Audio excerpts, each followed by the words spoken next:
Yo guys, what's up? We're back one more time with Reikenor. This is going to be, I think, the final stream for him. And somehow, because he's clearly undead, a spider has made the tiniest web ever on him.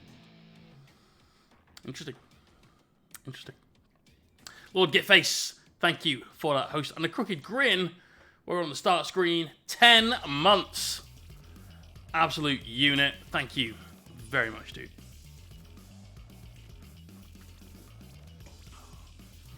So tonight, we've got a couple of little details to finish on this guy. Obviously, we've got his skin to do. That needs a highlight for definite. We've got the bone here and on the base. We've got things like these vines and so on to do. We've got other candles to do. And then, of course, we have a buttload of nice little soft glowing OSL to do on this guy as well. So, plenty to do. Plenty to do. SJ! Thank you very much, man. Let's check that out. Oh, what was that? It was good, but there was two there that were absolutely, like, out. Hellstrom Guy, thank you for the host. Toonie Sprues and Gumbelina, thank you as well, preemptively. So, tonight, got something exciting.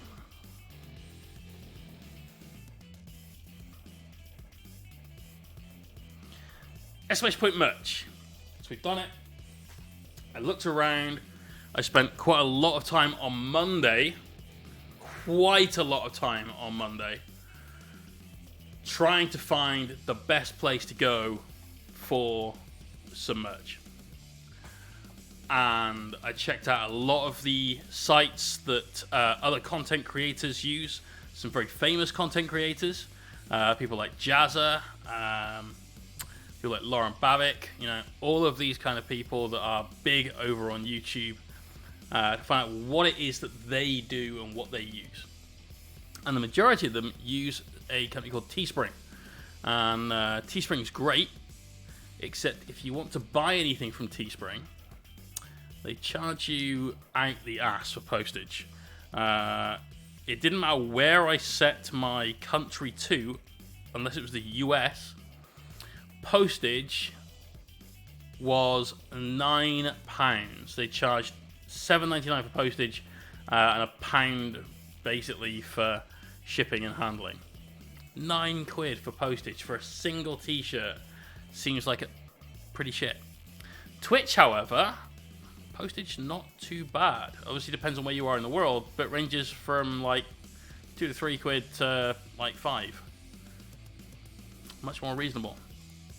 And so we've got some merch. Now, as you can see, it's been modeled here by one of basically three guys, mostly this one dude, because that particular t-shirt, he's the model for it.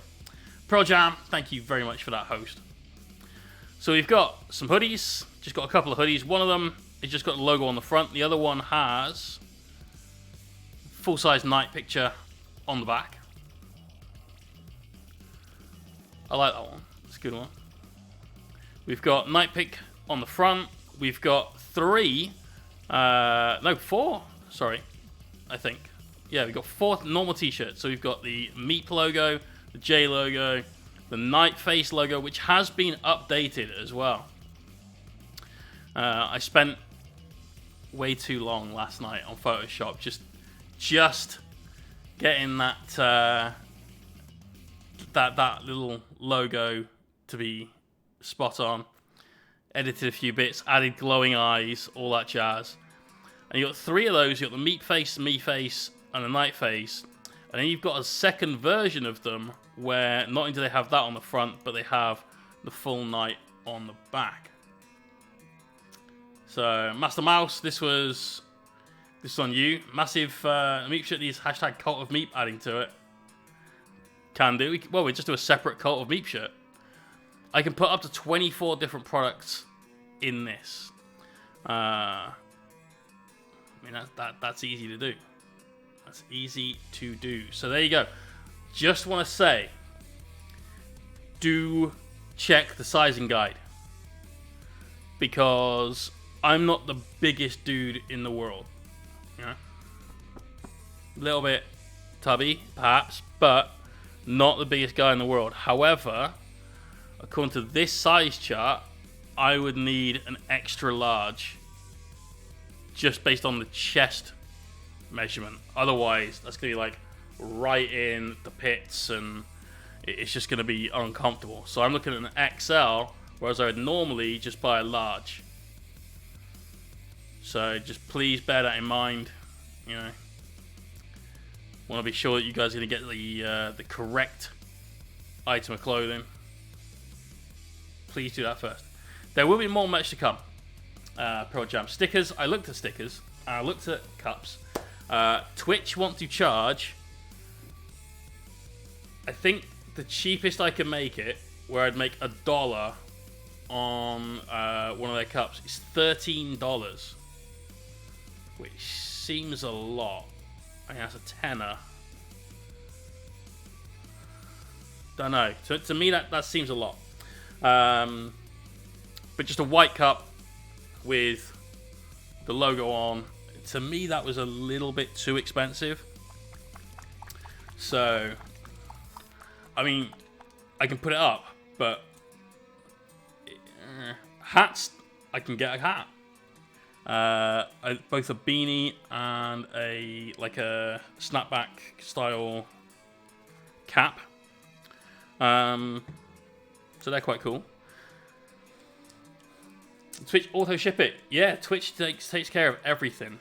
And they have printing. This is the reason why I've been looking for somebody to do this. It's because Twitch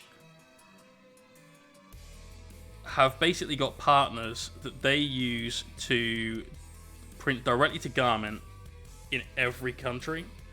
Or at least, like, they ship to almost every country, and they have these distribution centers in a lot of places. Only ships from USA. It shouldn't do. Which shirt? Because I know Danny said that he got a shipping notification that was coming from like Latvia. So yeah, I don't know. It's direct to garment. From the look of the ones that have been received by people, I'm gonna say it looks kind of screen printed. So Mohawk logo, Nightback. Maybe just the ones that are like on the back of something. Only shipped from the US, perhaps. And the hoodie or the t-shirt? It's a Mohawk logo, Nightback. Maybe the hoodies come from the US. Don't know. Yeah, there's all these things to consider. And obviously we're very, very, very new to this, so I want to take it a little slow, you know. Snake, no worries, dude. Tail Taxi t-shirts come from Latvia. Cool. You can make as many memes as you like, Gumblina. Your memes, as long as they're funny, that's the thing, right? I'm always down to laugh at myself. So as long as it's funny, crack on. But it does have to be funny. Dark Lord of Caliban, I mean, even though it's, of course from the US, but you know, I was going to say that there is various places within EU, or the EU at least, that do ship. So just double check the shipping, double check the sizing, you know. But honestly, guys, this genuinely seems to be the sort of best all-round option. I am not going to hold stock of t-shirts. I do not currently have my own website / e-commerce system set up to be able to do what Mikey does and a lot of other companies do, which is where we get people to pre-order shirts, collect them, send them, done. I don't have that. So this, for me, is a really good middle ground. And if this takes off, and if it does well, then cool. I know that there's a reason. I mean, we'll say another reason, because there's many reasons to have a website and so on. But there's another reason. It's going to push it further up the list of things to do and get it done quicker. But if you've got any ideas for merch, please, by all means, message me on Discord. You know, always receptive to what you guys want. After all, as much as it's like my stream, it's nothing without the audience, right? So it's our stream, quite definitely. Yeah, we get 20% VAT in the UK as well, mate. That's it. And I'm pretty sure that's just a fairly usual thing. I know in the US, depending on where you are, there's different sales taxes and stuff like that, and you know, it's just one of those things. Got to pay a tax man, though, or the tax man comes to your door and locks you up. He is a motherfucker like that.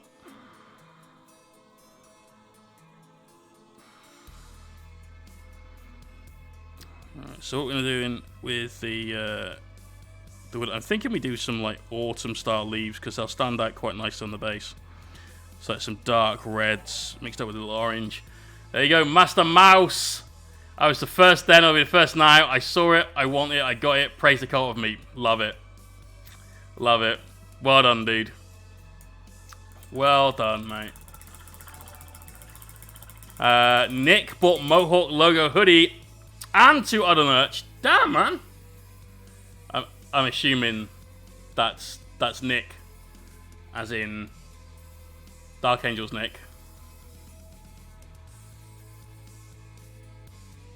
Cheers, dude. I hope you enjoy your hoodies.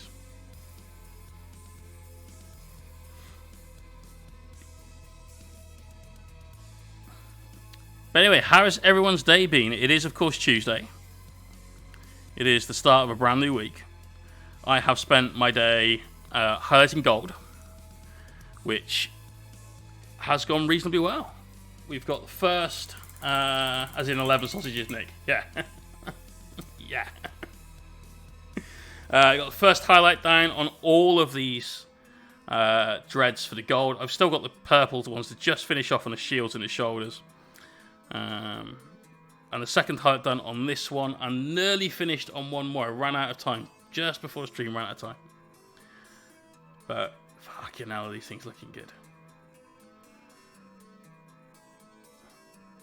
Got the OSL to do for tomorrow's job. That's going to be this week's YouTube video. Intermediate OSL. That's going to be a good one, I think. I know I'm looking forward to it, so hopefully at least one other person is. What about you guys, though? I mean, we've got, yeah, you get an interview for a new job tomorrow. Nice.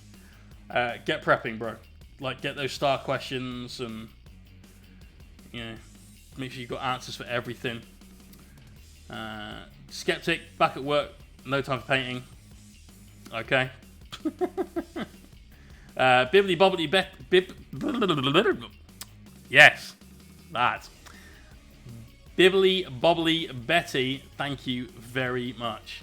The gold highlights the brushwork, for definite, and there's been a highlight underneath that. Let me show you the Telemon, which is like probably the easiest.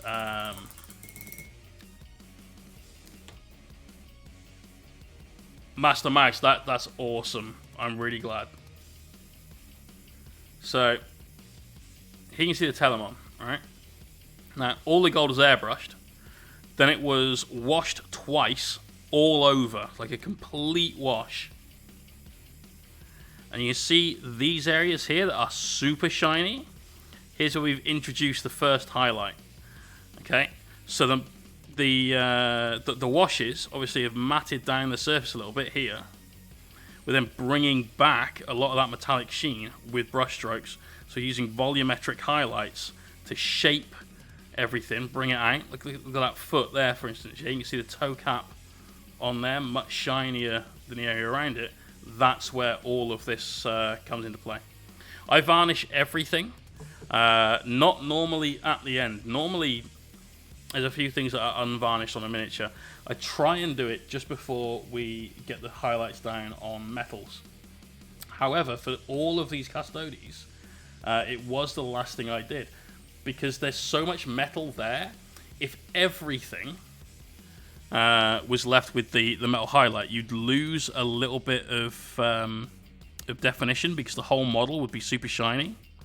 So I do a very aggressive highlight, and then I mat it down afterwards. So on these, because of the order we've done things, getting things ready for videos and so on, I may have to go back and just add some more pigments to the base. Otherwise, they'll end up looking a little bit sort of washed out and not looking like mud and not matching the other miniatures that we've done. But otherwise, normally, there's a varnish step or two somewhere in the process before the very end. I think at the end of the time, the company I worked for, a job on Tuesday last week. Nice, mate. I really hope you get it, Jaeger. Like, everyone has shit days at work. You know, it's called work for a reason. It's not always meant to be enjoyable, and that's just the way it is. But if you get too many of those days, definitely leave, guys. Like, I got trapped into working for a company for a little over 5 years. I hated it. Guys, making me so fucking miserable. But I ended up in this position where I was like, well, you know, it pays the bills. And I just didn't push myself to get out of it. You know, you've got to. It's important. You know. Locked in a hotel in Mexico still until Friday, but editing some YouTube vids are all good. I mean, I could definitely do my editing from Mexico. I'm just saying. Like, I think I'd be okay. Get some tequila on deck.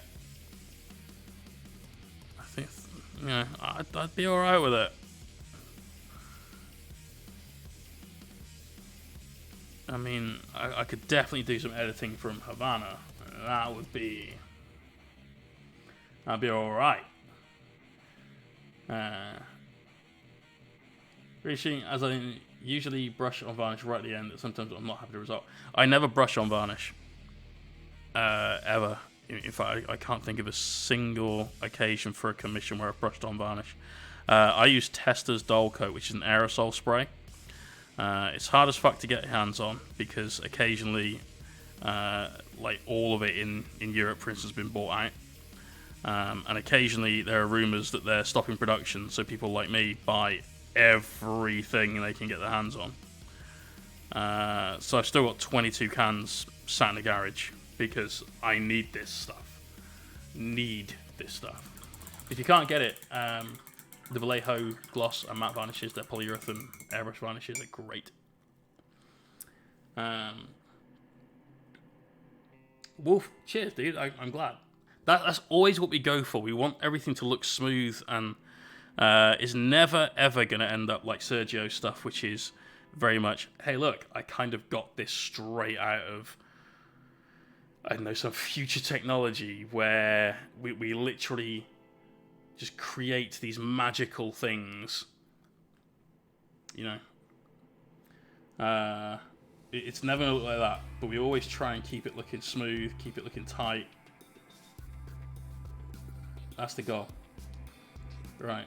So you're just doing a mix of Battlefield Brown up through Graveyard Earth into a little bit of Menelth White base for all of our wood. Now we're going to use even more Menelth White base into that mix, but keep that mix going to start bringing out the highlights on the bone. And all we're going to do is leave the darkest shadows of our bone with the brown that we've already got on them.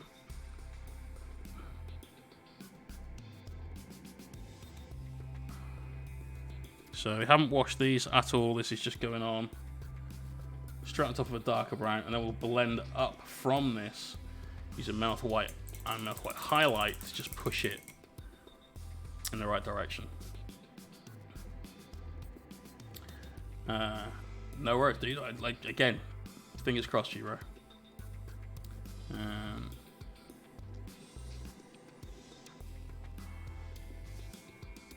Brilliant. Sounds like a complete douche that you're working under as well.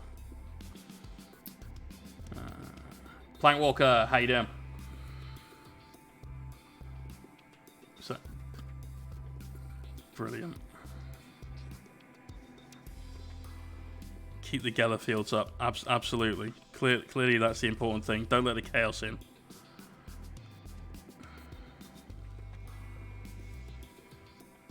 Yeah, doing good. Doing good. Hoping to have Akuno's Dreadnoughts finished by the end of the week. Hoping to have Akuno. That's not a definite, but, you know. Fingers crossed and all that shit.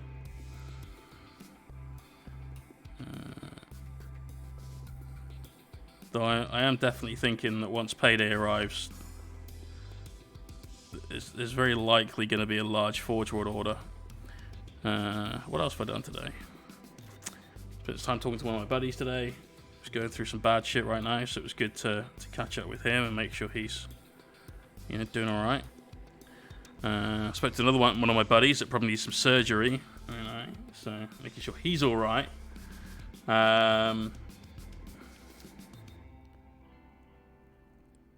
Booked my accommodation for the London Grand Tournament.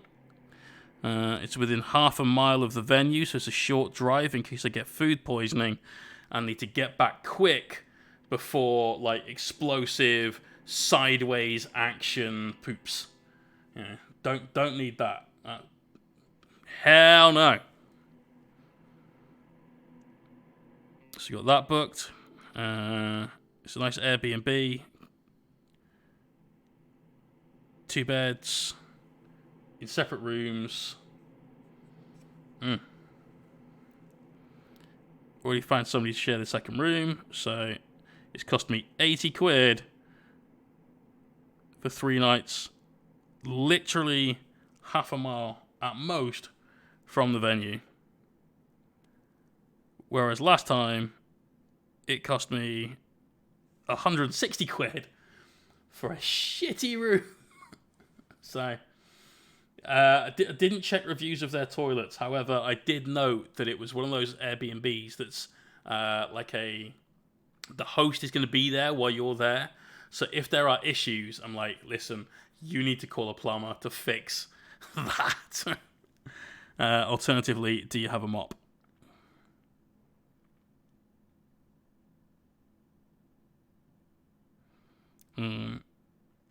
A priest will be here in the next 20 minutes to perform the exorcism. Hobo J! How you doing, bro? It's some Aus. That is correct, it is Aus. This was one of the giveaways, not from last month, but actually from the month before. It's taken a while to get our giveaway stuff done. But, you know, this guy's been fun to paint. He's been a little bit of a challenge to paint at times, just because you've kind of got to do the whole thing together, which is not ideal. Let's be honest about that. But he looks cool. You know, he's got an individual color scheme, very reminiscent of Rich Gray's, just obviously executed over 4 streams and not executed over 4 months. So, you know.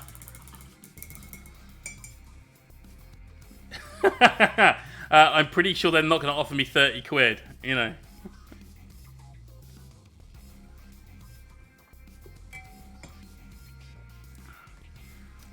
See, all the packs in really shit hotel. I stayed in one that was like the basement hotel. It was so bad, her and her friend went and slept in the car.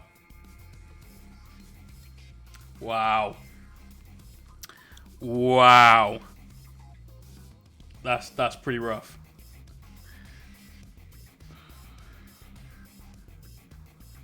Right. Let's try and get in here and paint this face mask on something that I know is going to wobble about like an absolute bastard any moment now.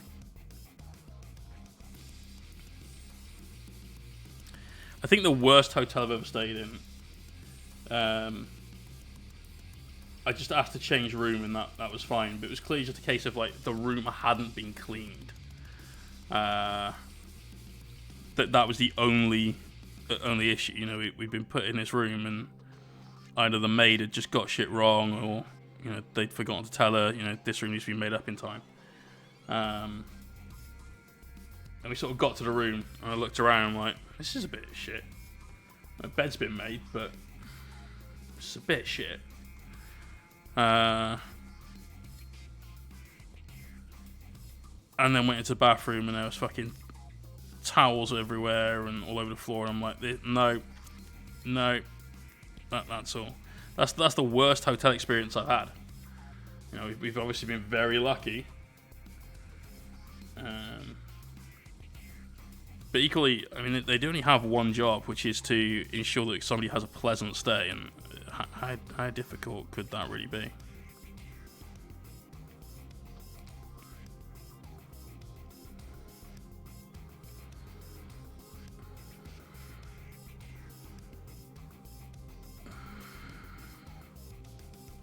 Oh, I need to do the highlights on the scythe handle as well. Yeah, the hardest thing about this mini is not painting different bits of it as you move him around, because you're never that far away from just like splatting it with the end of a brush, which is going to cause you some problems, obviously. So, not ideal. It's like George Michael and crackheads through a fucking hell. Wow, that's pretty rough.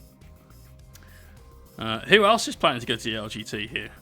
Because I noticed they now have another event that they are talking about in Leicester on the 4th of December. Don't often get big tournaments around December over here. Not big events anyway. You may be now. You should be, mate. Come on. You can crash with Mike and I. We'll share a room. We'll split the costs. You'll have a bed. All you'll do is get your army.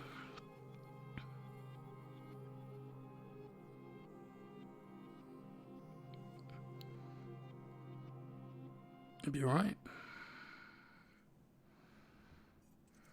Alright, let's get a little bit of bone into that.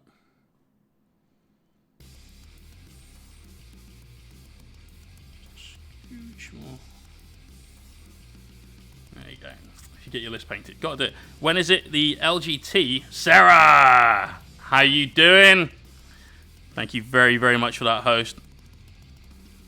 How's things with you?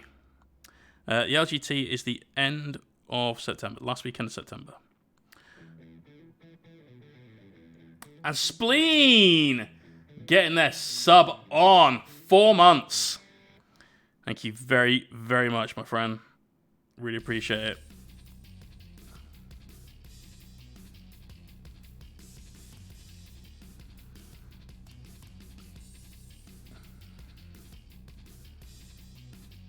Yeah. September's going to be a really, really good month for tournaments. If everything I've got booked goes ahead, it's going to be a really, really good month, because the Alliance Open and Utrecht in the Netherlands, that's going on sort of mid-September. And then the LGT, end of September. There's definitely going to be some more thrown in there somewhere. So you're not really here? That's fine. That's fine. Don't you worry. Have fun in the Batcave. I just started my year in industry placements, so probably not. Well, that's a negative attitude right from the get-go there, mate. With that kind of attitude, you're definitely not going. So, just got to sort that shit out. You know what? We're going to go one brighter highlight using this Menoth white base, and then we'll start using this highlight. Sorry, and we'll use this highlight as well on the candles. Need to get those highlighted up before we start the OSL. Then we've got a few bits on the base too. There's a few bits of like rubble just down here. We've got some roses and some leaves that I want to get done. just so that any of that is near our light sources gets the proper set of highlights to it.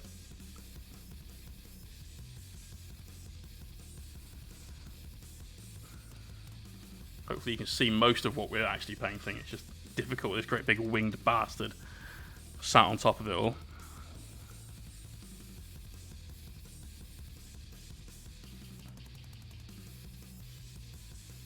But yeah, looking forward to it. It's going to be some good tournaments coming soon, hopefully. The biggest issue I'm going to have is trying to remember which tournaments I've got tickets for that I bought either last year or the year before, and then trying to get their events up. Petters! Hey, how's it going, bro? Let's be real, I've got no chance fishing 2k worth of Marines for September.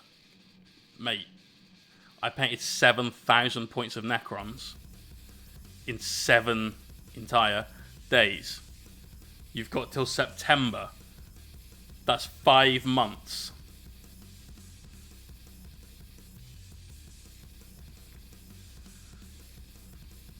You've got it. You've got it. You can do it.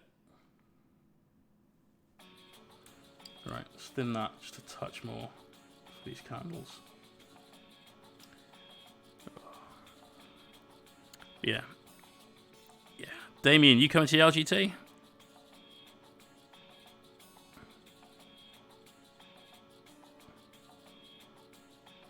I know you don't slum it like the rest of us, so, you know, I won't invite you to come and stay, but...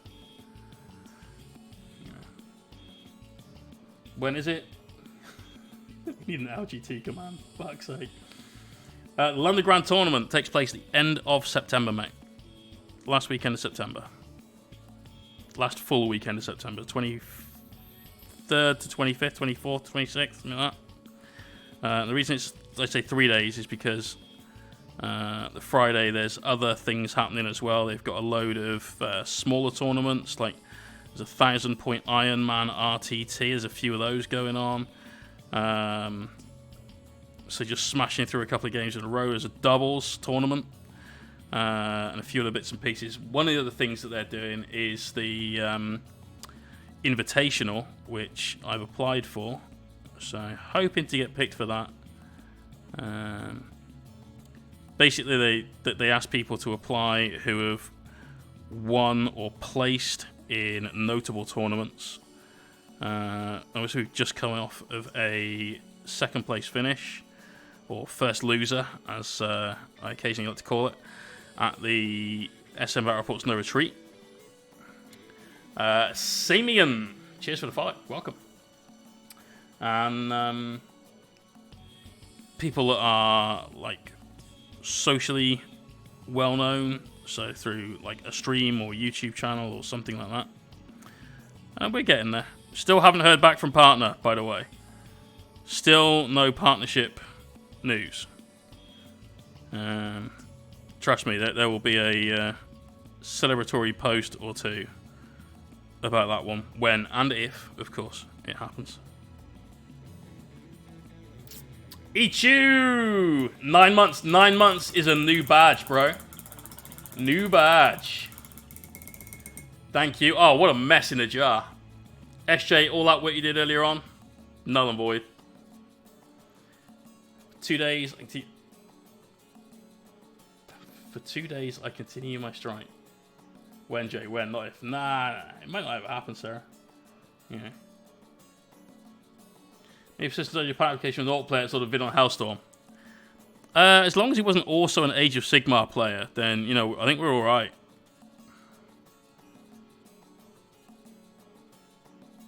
I just hope he's not one of those mouth-breathing orc players that, you know, think I'm a dickhead. So, you know, that would be pretty awful. Reiner! Hey! How you doing, bro? I feel like I haven't seen you stream at all for a while. Did your schedule change, or you know, where are you at? Jan 30th is last stream. Damn. Fair juice, mate. Fair juice. Well, I hope you're doing well, bro.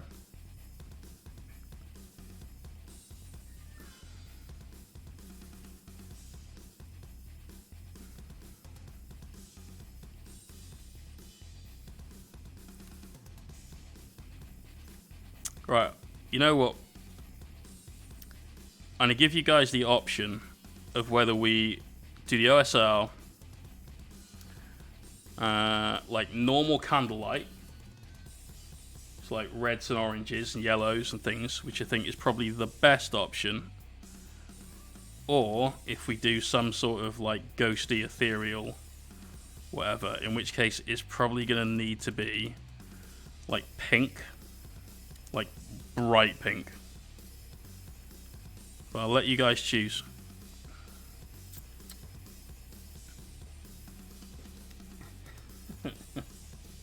Sarah, no worries. If I'm honest, Twitch probably doesn't see the importance of the art streams. Even Warhammer didn't go for like 200 views.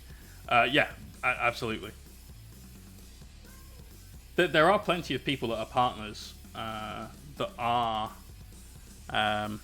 painters, though.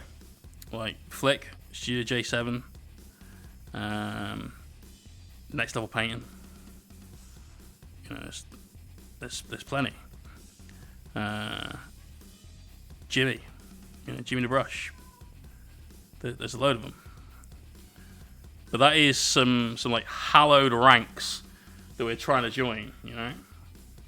So I'll tell you what, let's do it. Let's do it this way. Do it this way.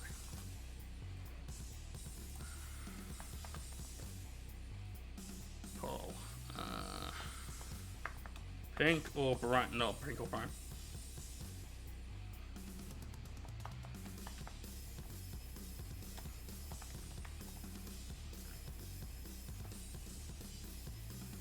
I thought he was, Wolf. Is he not?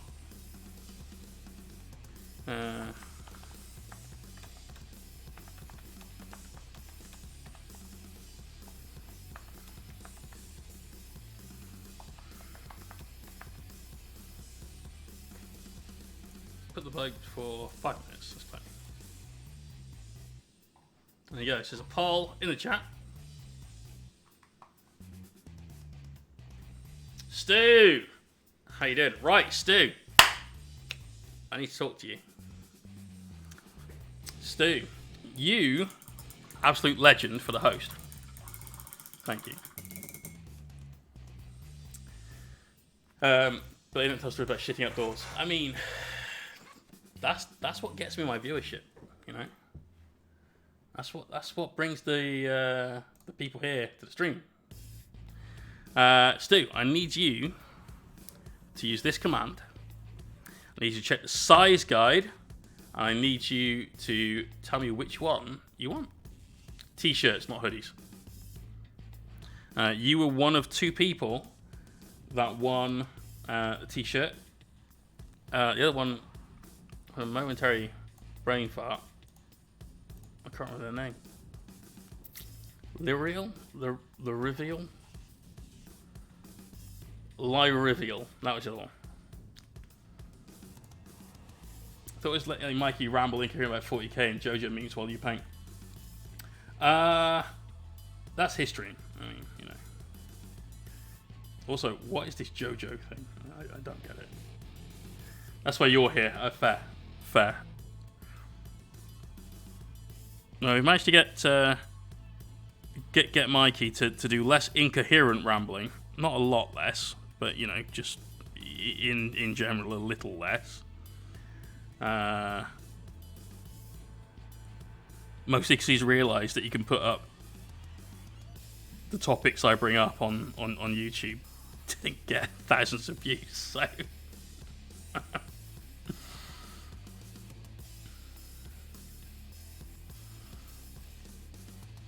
I think Pigmo19 is putting people off. Brilliant. Not according to the affiliate emails I keep getting from you.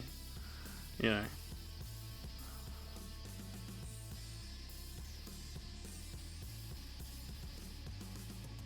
exclamation point rival. Almost the one-stop shop. Almost the one-stop shop. Where, oh where is my pumice, sir? I feel like this is Indiana Jones in the Last Crusade kind of levels of like, where is it? An epic quest. Fighting bad guys to get some dirty, sandy paint. Doesn't seem too heroic. Right. Is that all the candles on the base? I believe that is all the candles on the base. You sound like Dudley from Harry Potter. No, I don't.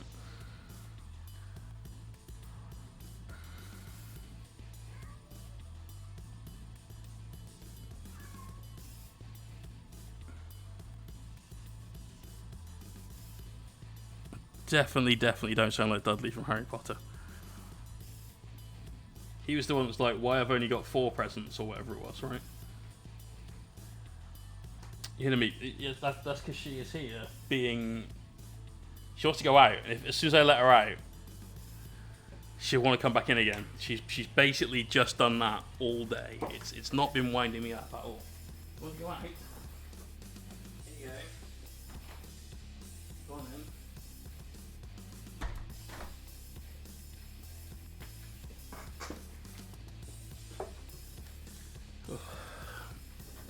And very soon, if you watch this corner of the screen, you'll probably see a cat doing this at the window. So there's no dominance. She's asserting her annoyance. That's the difference. All right. How is Meep? She is 9. February 12th, her birthday, which is the same as one of my best mates. That's how I remember.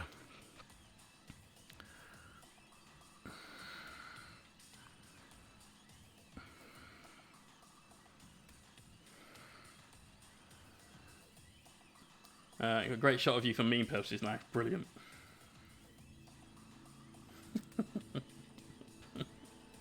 Gonna miss my awesome pun. I'm on it, I promise. Oh, why did you have to ask me to go back and read that? Oh. You share Meep's birthday, Sarah. That's amazing. There you go. See, Sarah's cool. Slightly redeemed herself for her joke, just that accident of birth of being born on the same day as Meeps.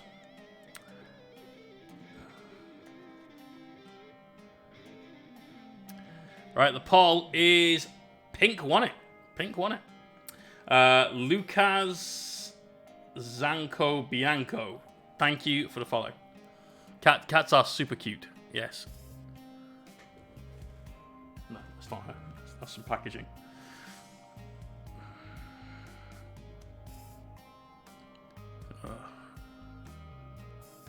The other day, the useless article that she is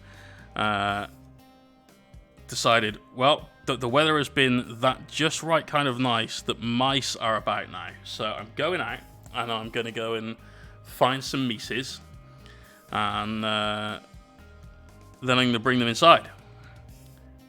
Now, I don't mind cats doing that. That's fine. You're a cat. That's kind of what you do, is find mice and other small furry things with about to be shorter life expectancies, and you do what cats do. Except Meep is an idiot, and in the very pathetic way that she is, not has, but is, she is a pathetic way, decided that, putting them out of their misery was not her job to do. And so they would come in with her, and she'd just let them bimble about. So, Strength 10 Gaming. How you doing, bro? Oh, mate, enjoy that paperwork. Nice tilts. Nice.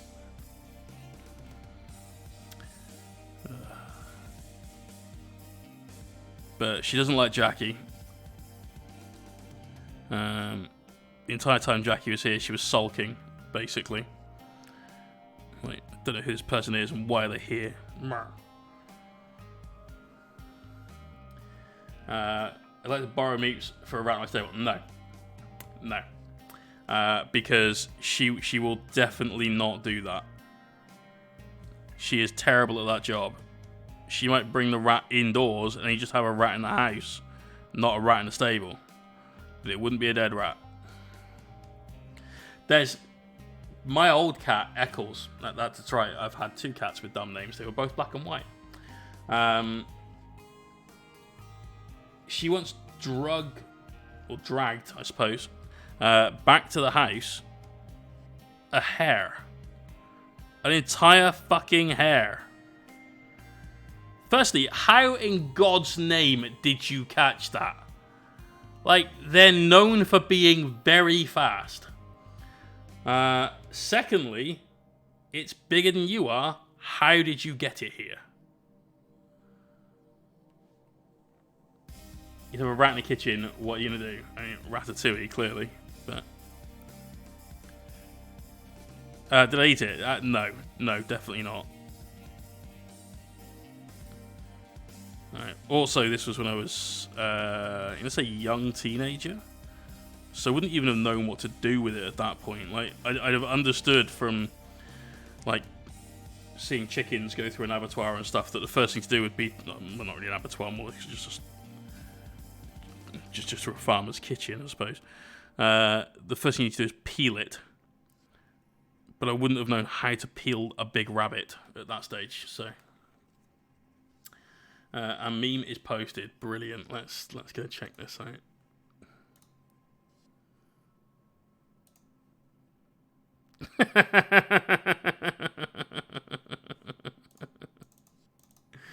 Good meme. Good meme. I don't really have much of a painting backlog. Just got 2 armies to do. Grey Knights, which may or may not ever get done.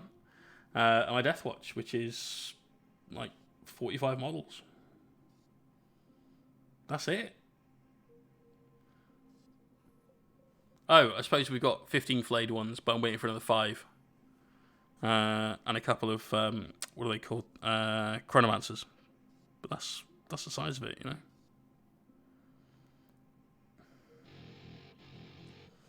Drunk Mystic! Cheers to that host, brother. Thank you very, very much. Hosts help so much. And they're free. My old 3A cat used to bring pigeons and rabbits in, eat the whole thing, and just leave a foot. Nice.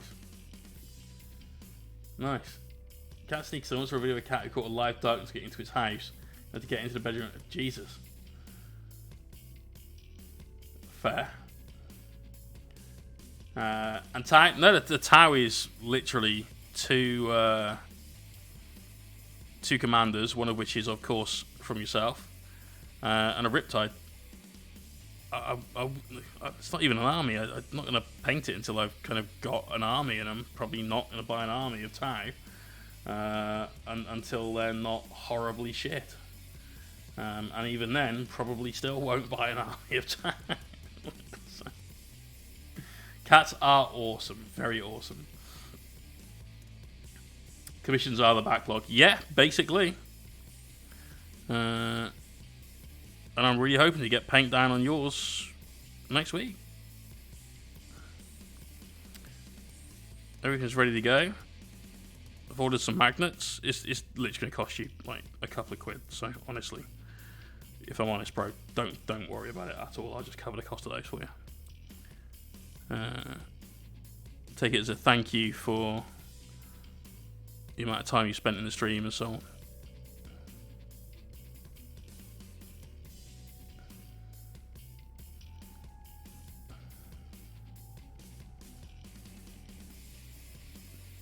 Also, I've ordered extra magnets so that when I do the next lot of my own nights, you know. Wait for the candles super dark. You can't really, because Reikenor's like fluff is that he snuffs the candles out to do extra spell power or something. I can't remember. It's a Sigmar thing.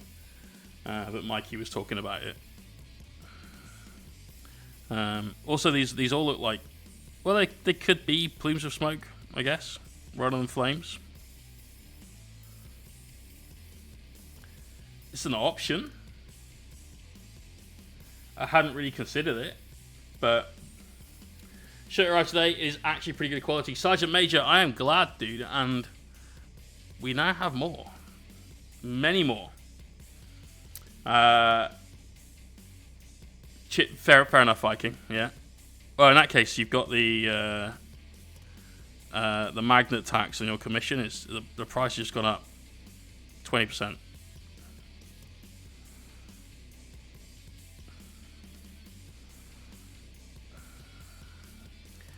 Cool beans. Right, got all the candles. I need a flappy horse. He's got a very, very flappy horse. Mostly flap.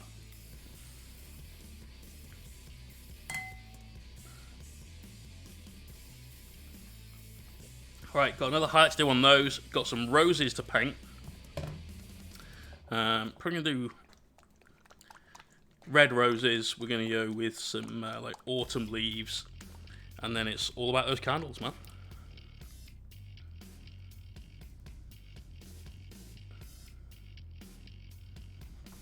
This is the only downside to dropper bottles. Occasionally you get massive paint build up like that. That looks like a fucking mushroom or something.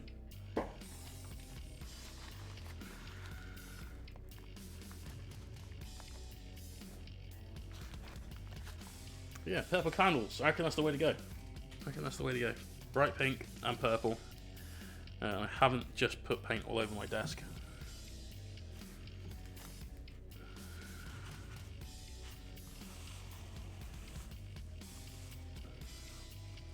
Actually, because this is quite pale, I'm definitely wiping up paint. It's not anything else. Better to just go with the paint line there.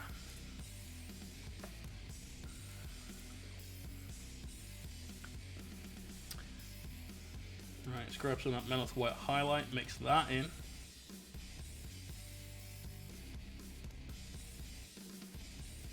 Now, to everyone that's bought a t-shirt, like the original tee, thank you very, very much. Very much. No, when we sold that first one, I couldn't even believe that I had merch. Let alone that somebody wanted it, you know? Winter Wargamer! Dude, thank you very, very much for that raid. Let's get some love in the stream. Let's get some follows going on. I don't think I follow you, so let me... Hardy Klein 2002, thanks for the follow. Winter Wargamer, I do follow you. Yes. How's it going? How is your stream? What are you doing? Got new friends and brought them here. Well, that was very kind of you, sir. Very kind of you. But how's things for you, dude? What's going on?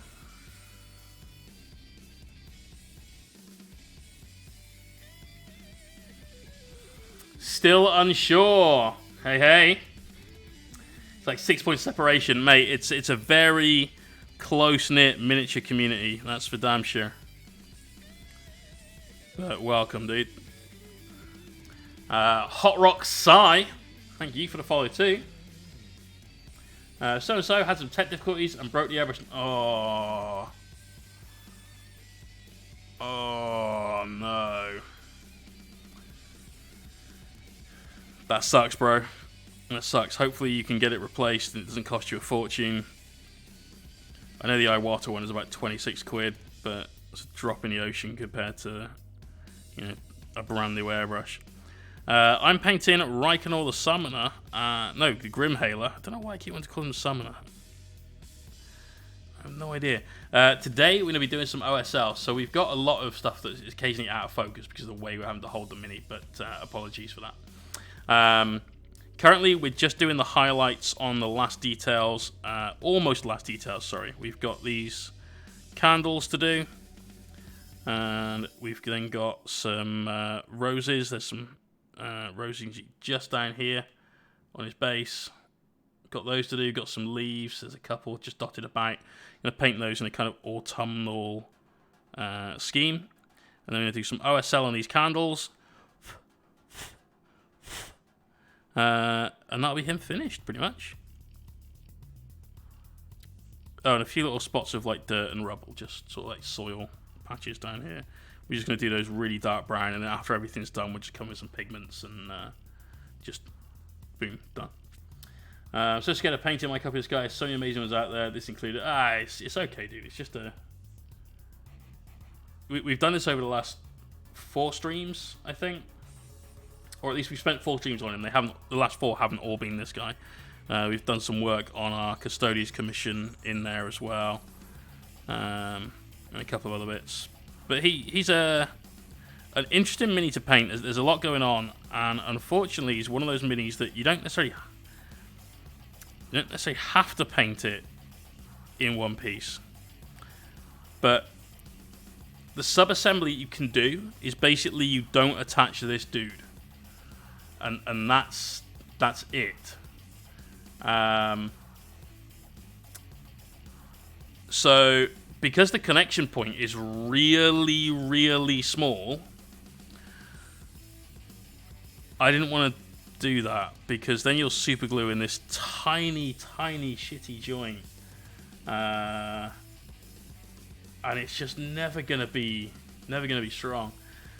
Damien, I'd love to, dude. I really, really would, but I'm applying for the Invitational, and I don't want to get accepted for that and leave somebody in the lurch without a doubles partner. But Jake might be going. I don't know if Jake's still in the chat. And it's every chance that he might want to join in with you. And if I don't get into the Invitational, and my Friday night is spent chilling out, talking shit with a load of 40k nerds, there are far worse things than that as far as I'm concerned. I'll go and spy on whoever is in the Invitational and go and make some more friends. Mine came already assembled from a friend. It's so bouncy. I know. This scares the fuck out of me. Don't like it at all. But what can you do, right? That's the mini.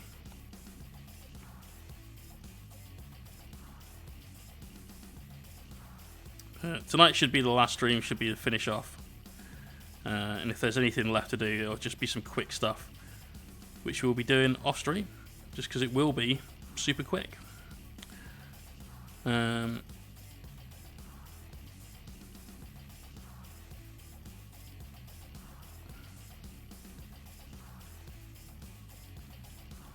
the next stream, it should be Thursday. I reckon Thursday, because I still have not heard back from Mr. Enigma. Thursday is a lot of virulence. Getting some old school Death Guard color scheme going on with this guy. So we're going for bone. We're going for green shoulder pads, like a dark green. Got a little brass. Going to do probably get a video tutorial up for either YouTube or Patreon on like painting verdigris and things like that in a realistic and cool way. And that is not open a pot of nylon oxide.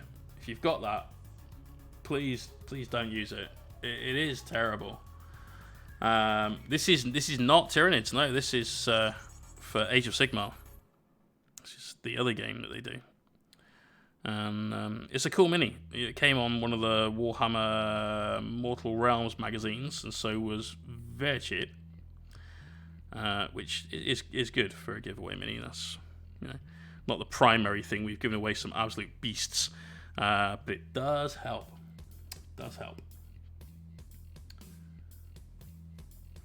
We are giving away we're raffling off a Tyranid army. So we've got until Sunday. No one talks about that game at all. Not real games. There's only one guy I know that talks about that game, and he will talk about that game incessantly. He runs a hobby shop. It's quite a big one. And anyone that's playing 40k, which is arguably the most popular miniature game in the world, he will come over there to their table and he will moan about 40k and he'll tell you all the things he doesn't like about 40k, and will instead tell you all the things he does like about Salcero. How you doing, brother? 13 months in a row. Legendary status. So yeah, he entirely has put me off fucking Lord of the Rings. That and the fact that I don't really like the Lord of the Rings universe. I've read the books, I've watched the films.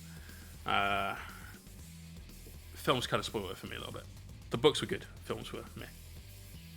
So, on the 24th and 25th of April, it is the stream's anniversary. We are going to paint, over that weekend, a Tyranid army that's been chosen by the stream. You guys chose this army. I have taken a list, I have boosted it a little bit, added in some things. And now we need a colour scheme. We're going to run this till Sunday. We got 5 options for you to choose from. Exclamation point vote to get the link to this poll. Go and tick the ones that you like. The results are very close at the top currently. 56 votes for the blue and bone. High Fleet Stabilo has had quite an excessive amount of votes. Quite an excessive amount of votes. Coming recently, and is up to 51. 43 for my favourite colour scheme out of the bunch, if I'm honest. The black and white. And the rest are languishing very much down in last place. So do go and vote. If you wanted the blue and bone to win, then you need to go and campaign. Des has been campaigning to try and get the High Fleet Stabilo Tyranids up, because he won the Swarm Lord, that one right there, that we painted last year. So he wants more Tyranids to accompany this guy. If you don't like that colour scheme and you want a different colour scheme, take the link for this poll. Take my Instagram post, my Facebook post, whatever you want. Go and share it around. Go to your other social networking groups. Get them to vote for a scheme that you want. Now, on that weekend, I've planned out 10 prizes. And these prizes range from that Tyranid army, so one fully painted army, to a brand new in-box Sisters of Battle army, which is one of the other possibilities for an army for that giveaway. There is another fully painted army up for grabs. There just is. So that's 3 armies that you've got a possibility of winning. There's almost certainly going to be somewhere in the region of, like, let's say 5 to 7 Battle Force boxes, things like that. There's a lot of prizes that weekend, and some good prizes. So definitely get that date in your calendar. Make sure you tune in, because you're not going to want to miss it.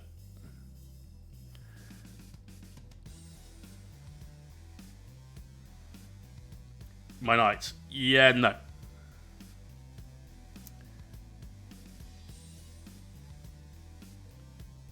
I'll tell you what, you can have them if you can fight me and win. I don't mean 40k.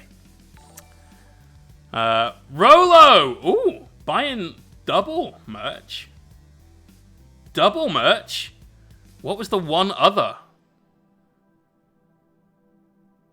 Also, how you doing, Mark? Looking forward to Friday? My Necrons? I mean, that's a hell of an army to be given away, right? I can't see that one happening. Just can't see that one happening. I'm going to tell you what it is. Game or real. It would be real. You're going to stun on my ass. Okay. That's fine, bro. I can take the Stone Cold Stunner all day, every day, from anyone on any surface. Doesn't matter. That's the best thing about that move. Anyone could do that. Viking, I'm not telling you. You may be wrong, you may be right. What happens Friday? Isn't our next lesson on Friday? I was pretty sure that was you. Friday, April 9th. Some would say that might be your lesson.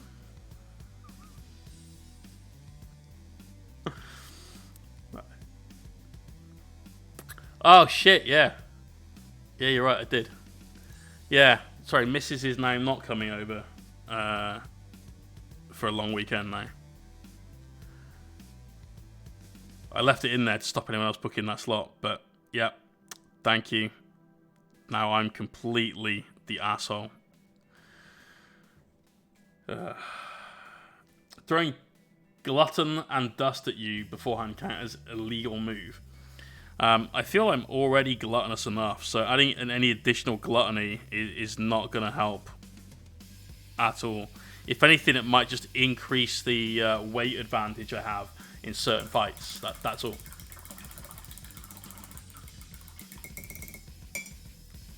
I know you meant gluten. It's definitely come up as glutton. There it is. There it is. Imperial Bunker. Yes. How are you doing? Mate, it's got to be soon, right?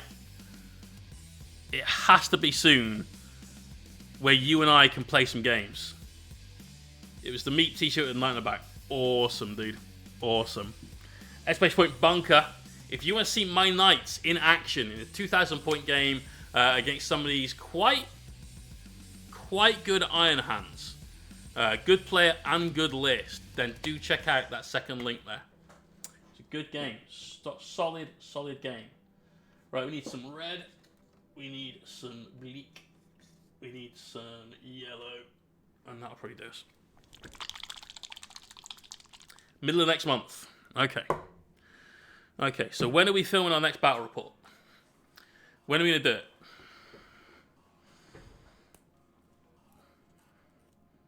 Not now, though. Watch this. Yeah, watch this live and watch their VOD.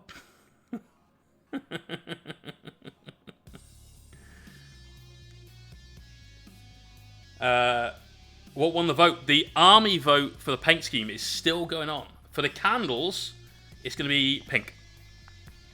Any Knight Megara news? I'm probably buying 3 Knight Megaras.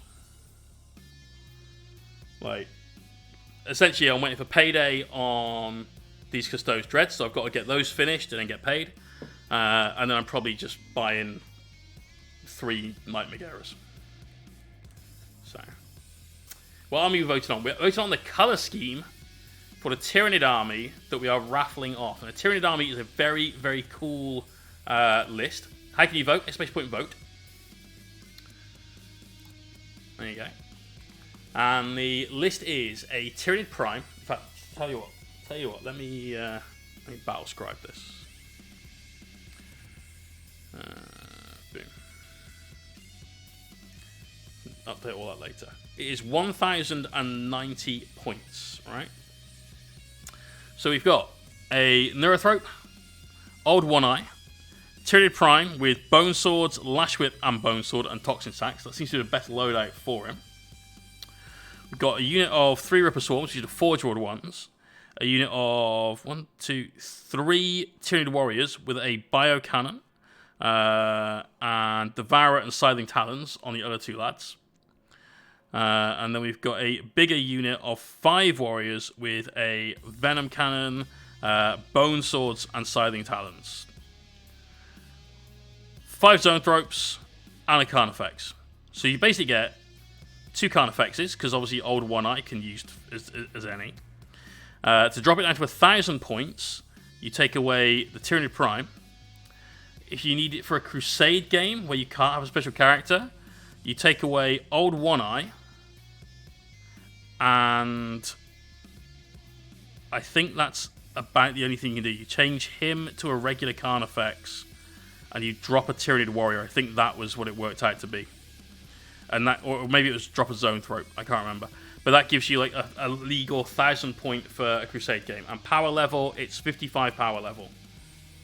So it's a cool list. It's a fun list. It's not, here is an absolute horde of Tyranids, because frankly we can't paint that in a weekend to the standard that we want to get our giveaway army painted to. So, you know, it's a good, solid, fun Nid list. We just need to know how to paint them, though. That's what we're waiting for. That little extra bit of info. And that is in the fate of all of you guys.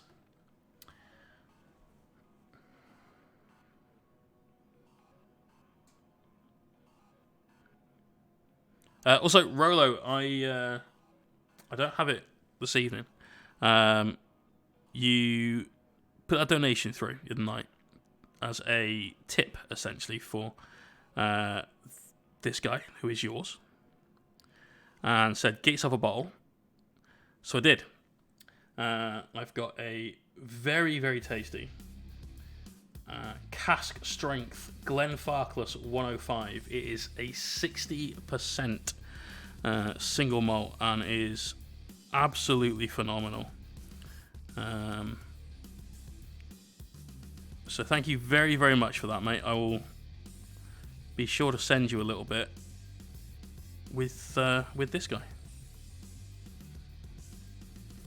Got some sample bottles I can send out in the post, I'm sure.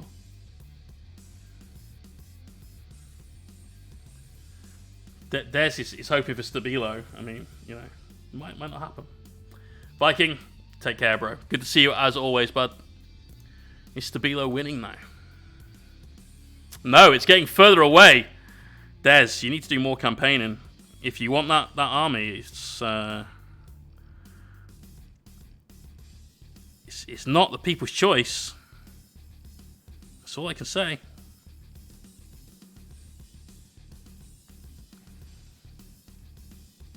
I'm surprised we're not getting more votes for that black and white. Actually, it has had more votes, so that's a plus. Let's get some votes in for that. Once again, a pleasure drop in. Go get to sleep. Hey, no worries, bro. Thank you for coming by. Really appreciate it. Take care. The dog's definitely be sharing the link. How much has the tabletop game changed over the years? My God, so much. So much. So I played 2nd edition, I played 3rd edition, I played 3.5. I didn't play 5th, and as much as I said I didn't play 6th, if you played 7th, you played 6th. There was almost no difference between the two, from what I understand, and that included the contents of the starter box. So I even played Rogue Trader. I didn't play a game of Rogue Trader when Rogue Trader was the only version of 40k. But I found a copy of the book. Probably, I think I was maybe 13 or so. At a car boot sale, bought that. And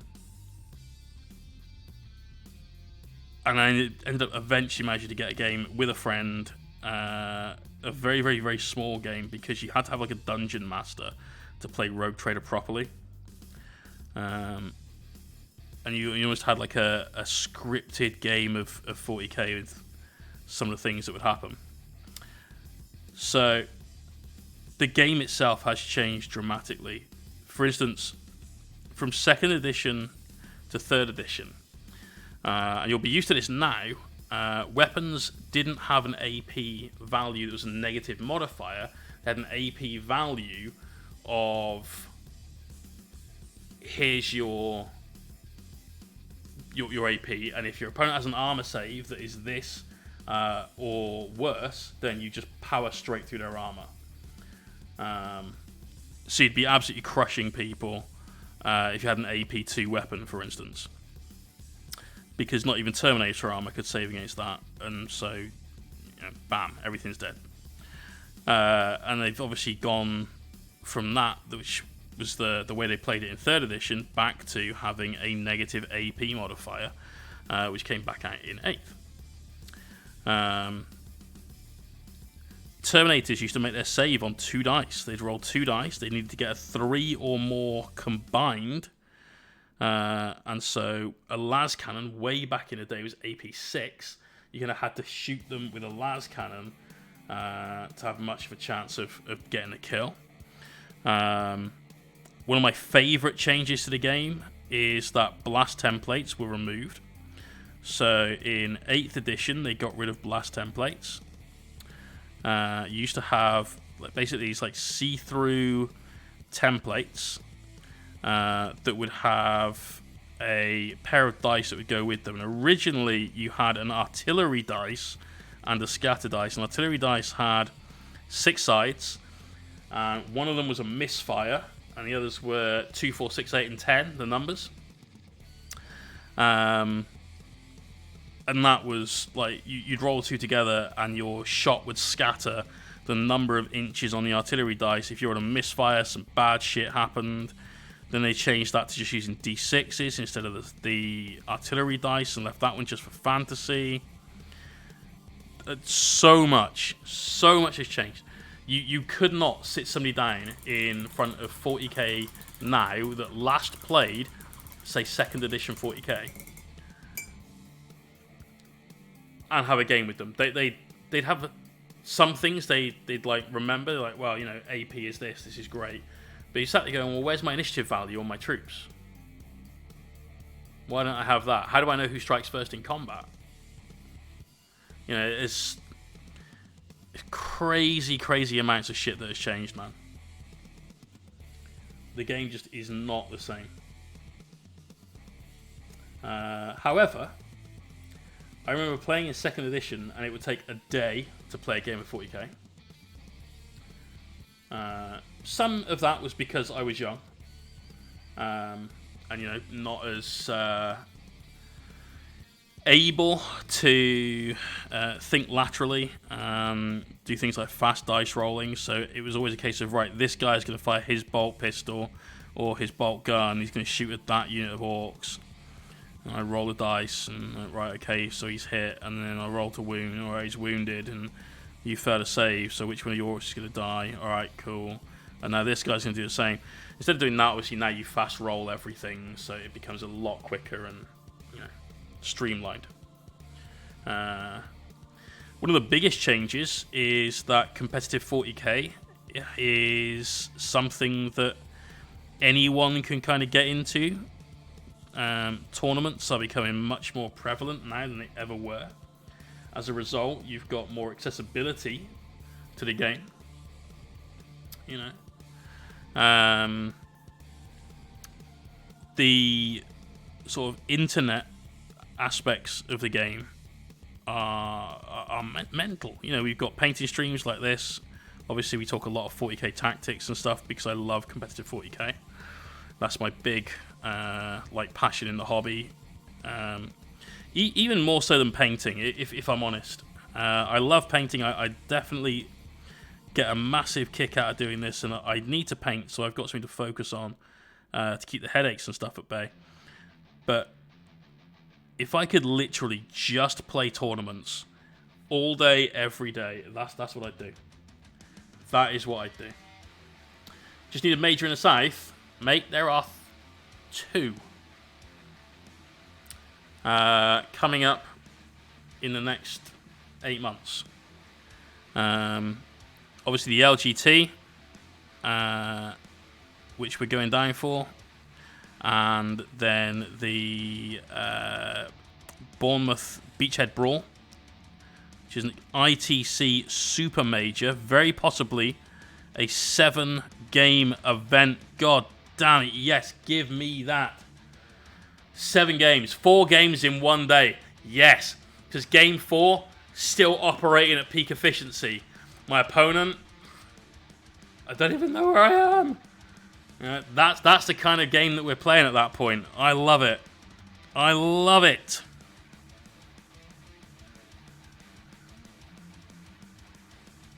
disclaimer, peak efficiency means like current optimized peak efficiency, not that my brain actually works at peak efficiency for the human brain. It definitely does not.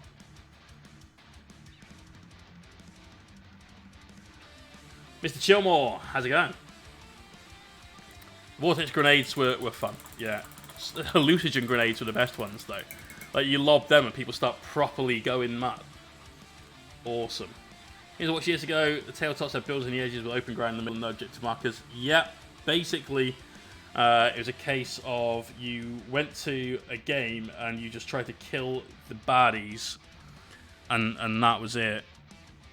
And that is a lot more emphasis on having a balanced battleground, which for me, I think stems directly from competitive play. So without having that influence on the game, we'd probably still be in a position of like 4th edition 40k, where that was kind of what you had. Right, just getting a little bit of orange made up, mixing some yellow into the red. We're not going to put this on the roses, we're going to leave those pretty much where they are, but just a little around these leaves. Give them a slightly more autumnal hint. There's a rose there that we missed.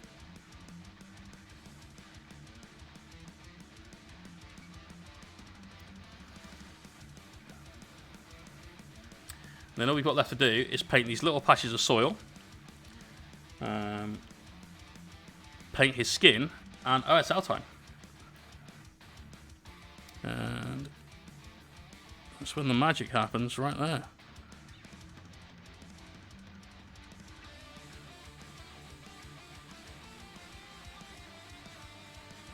So I'm just doing the tip of each of these leaves, basically.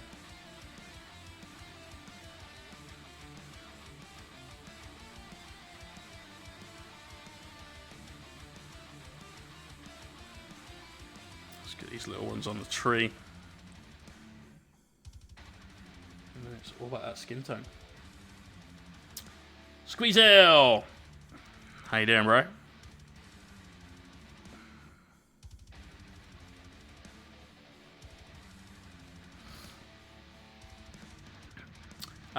So, Stu, did you have a look at the merch, and which one did you want? If you put it in the chat, I have missed it. So that's totally my bad.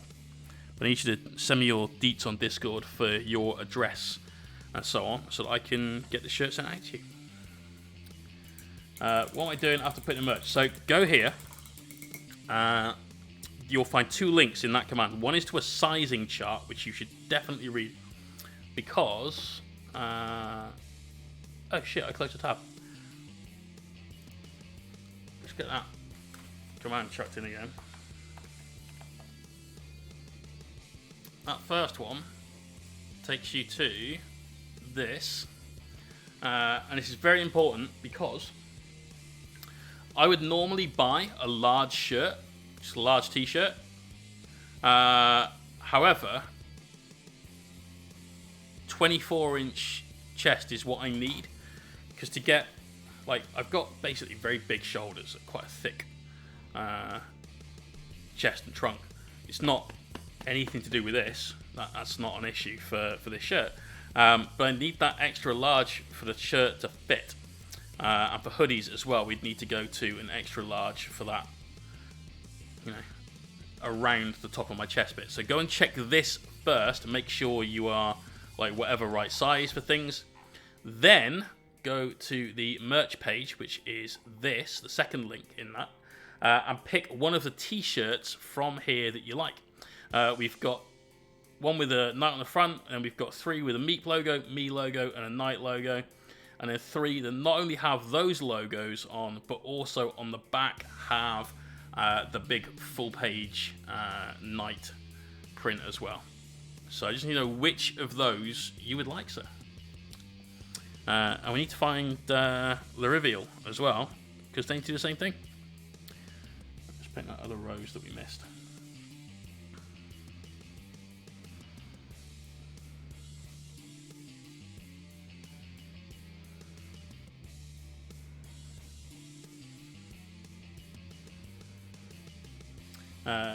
Setting kids, but no worries, dude. No worries. Check out a US to UK size conversion. Well, they give you the measurements in inches on that, so I think that's relatively clear. Hopefully that's the case. If not, we're all 40k players, or at least most of us, I imagine, are 40k players, which means we've probably got a tape measure somewhere in our house. You know, just give it the old wind around the chest, and away you go.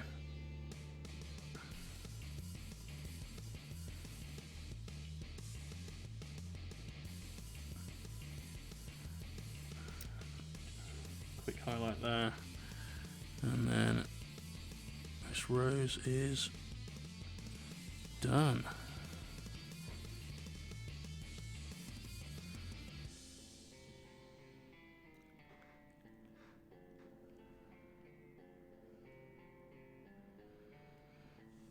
Bang it.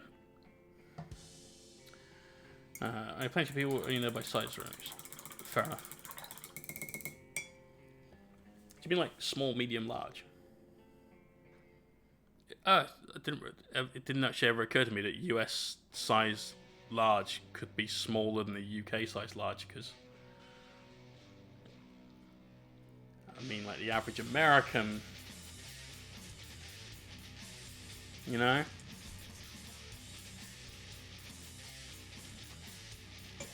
Yeah, got to get that flex in as well. Absolutely, Wolf. It's going to make all the difference to some of us here, I'm sure. I am not one of those people. Sickly skin. What's that? And I think we want a little green wash. I think that's the wrong one. I don't like that one. Let's go with this. Do a lot closer work in European size, a bit smaller than UK sizes. Oh shit, I didn't even think about that. Okay. Not all Americans are 6'8", 280 pounds. Most are much smaller. Most are much shorter, I'm going to say. You might have been spot on with the weight.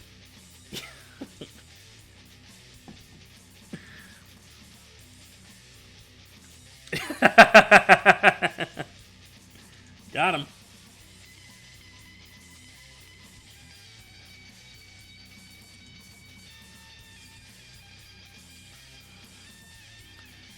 Right.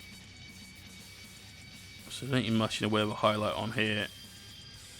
We're just going to get things like the knuckles and the hard parts of the hand, like the metatarsals, a little bit of the wrist. And in a second, once this is dried, come on with a green wash and just influence it a little bit. We're not looking to make it green. I just want a little bit more going on with this than we've currently got. It looks very flat right now. We need to change that a bit. Sort of thin that green right down. And then just get the undersides of things, recesses in between the fingers. There's a little bit around here at the elbow that we could definitely put a small amount of shade into, you know, that kind of thing. Fair enough, bro. Keep it that there are no small condoms to make people feel better.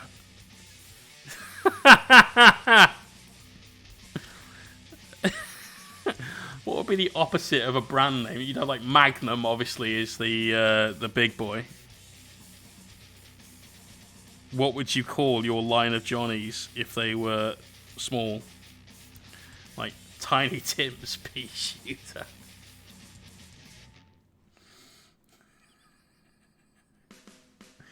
Derringer. Ah.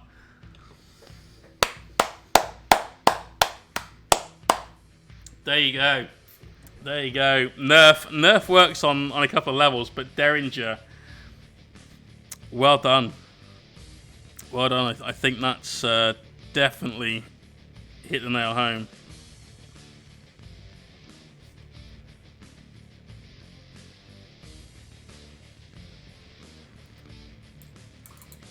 vodka.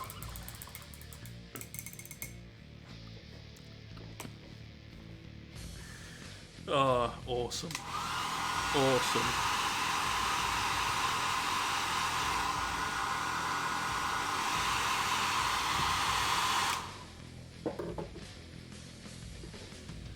We have the best chats. The best chats. That's not up there with the Primark takeaway order, but yeah, that's a solid chat.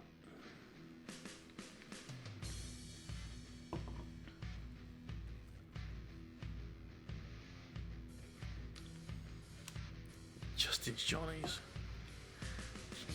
Justin, of course. Yeah. Well done.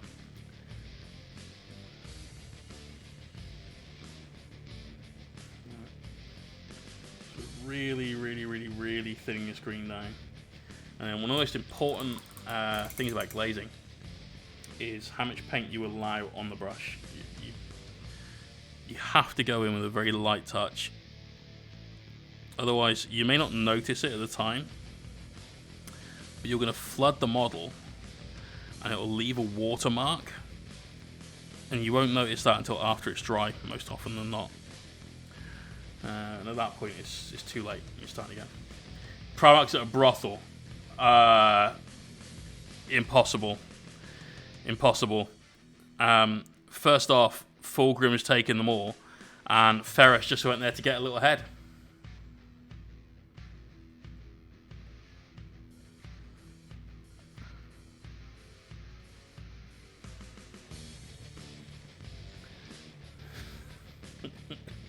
It's a bit chilly today, Bran.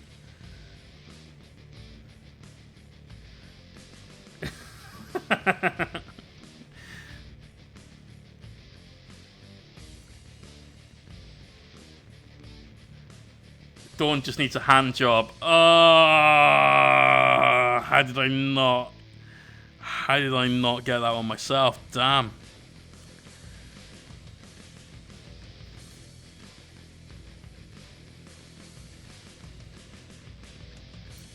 Well done. Sanguinius would just cry. Sanguinius would just be there in the corner crying. Lorgar would definitely be like, no, you know, this is unclean. The Lord says you shouldn't do this. Lehman likes it doggy.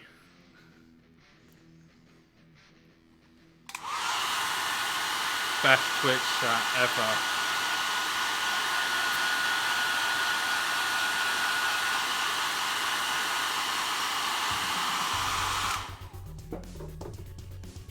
Absolute heroes, all of you.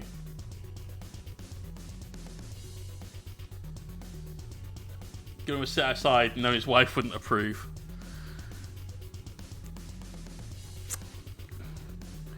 Play paint chill. What up? Let's keep it clean on this, you know. But ladies, it's also a hammer. Brilliant. This definitely didn't stay clean. Play paint chill. How you doing? How is your stream? Let me make sure I'm following you.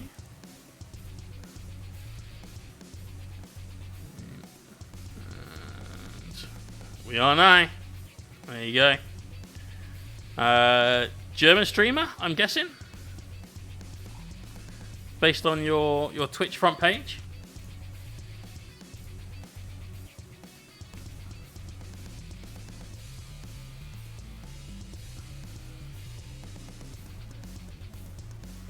How's things? How was your stream? What were you working on? What were you doing? Stay cold. How's it going? Welcome. So we're just putting the finishing touches to this guy before we do some OSL. Essentially, I've just highlighted these. The fingers on that hand need another highlight, but we'll come back and do that after this. I have plenty of time to dry it. We're just glazing in a little bit of very thin green wash, just to add a little tint, just another little sort of nuance and accent to the skin color we've got. So it's super pale, but it's not one tone so much anymore. It's kind of what we wanted. They're cool minis. They're very cool minis. Kareem, how are you, brother? I know you're going to be at the LGT. You'd better be the RGT, man.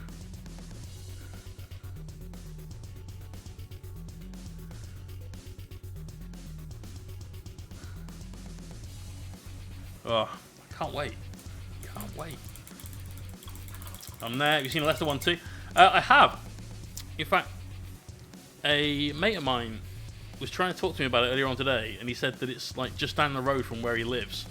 So I've got myself a nice free accommodation there. Well, I mean, like the cost of an Indian takeaway or something. But actually, an Indian takeaway for Nick is quite a lot of food. Might be cheaper to stay somewhere else. 2 super majors in a year. We American over, dude. It'll be 3 as soon as the Beachhead Brawl's up. You know, that's 3. That's 256 man, 7 rounds. Big fan of that event as well. It was a good one. Right, let's just get these little bits of rubble, just so I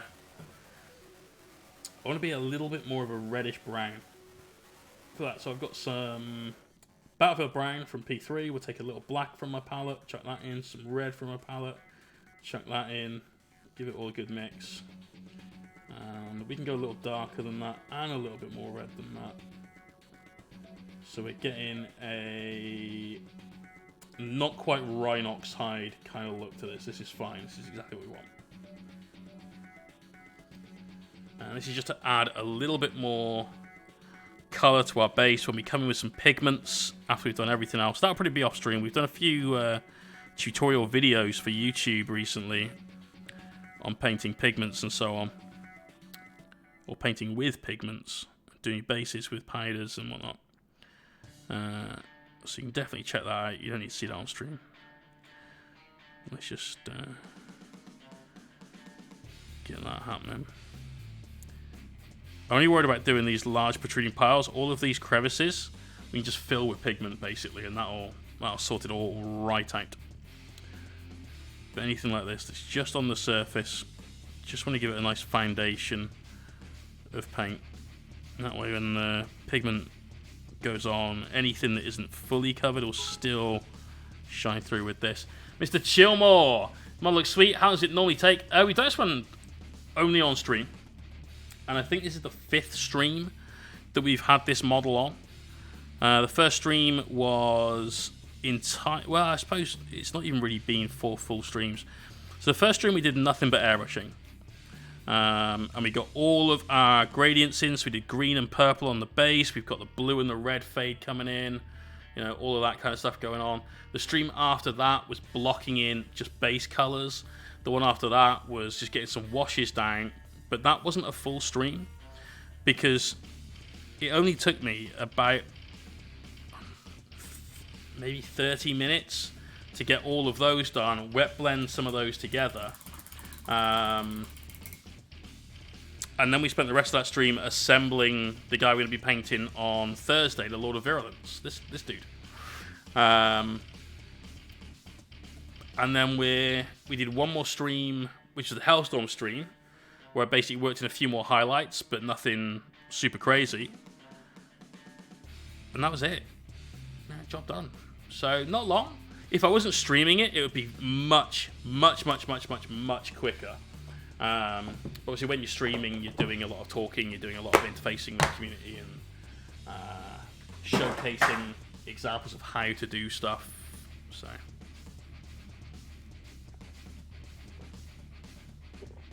I could definitely do this in a day. I'd still have time for lunch and dinner. You know, it's not a really tough task for that. Right, airbrush time. So we're gonna need, obviously, the airbrush.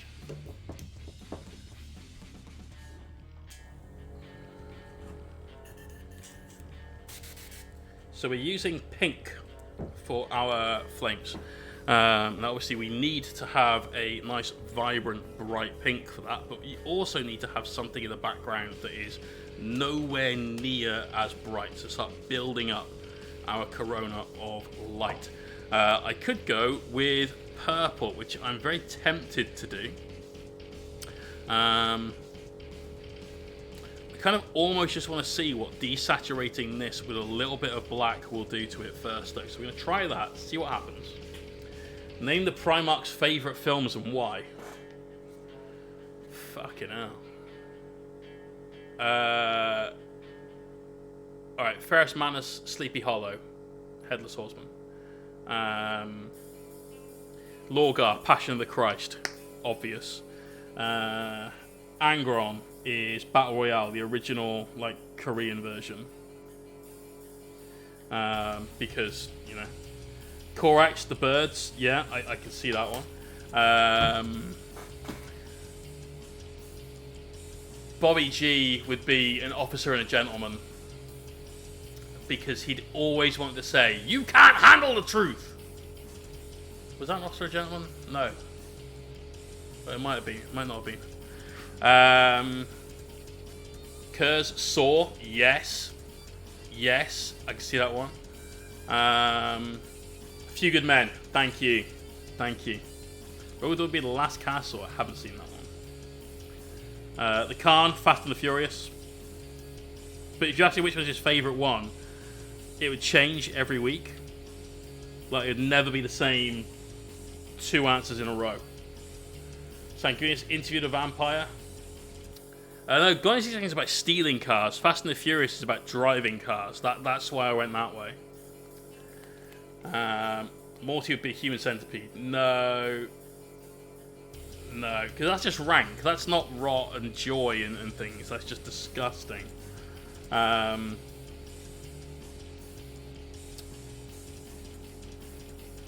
Let's see. Let's go through the loyalists first. Let's try and get those. Actually, I've got a brilliant one for Horus. It would be Lord of War. You mean Warlord? I prefer my way.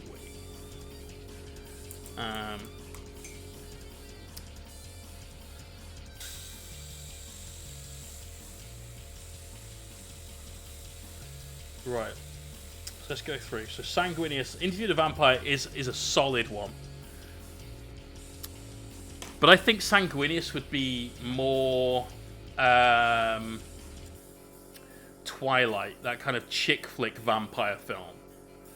Because he strikes me as someone that's just like, oh, I just love the story and it's so nice. You know, definitely that sort of vibe is how I'm getting Sanguinius. You know, oh, it's such a tragic story. And there you are. Sea of Angels? Yeah, maybe. Maybe. Take that back. No, I will not take that back. Sanguinius, slight spoiler, but it's not really a spoiler. Alright? In Saturnine, he spends the entire fucking book having a grizzle. He just cries. All the time. He's on the battlements. And it's not like one tear. It's like, you know, proper crying. What the fuck? So definitely, Sergeant Rolfe. I don't care what he does. Almost everything he does in that book. Remember, I'm trying to not give spoilers here.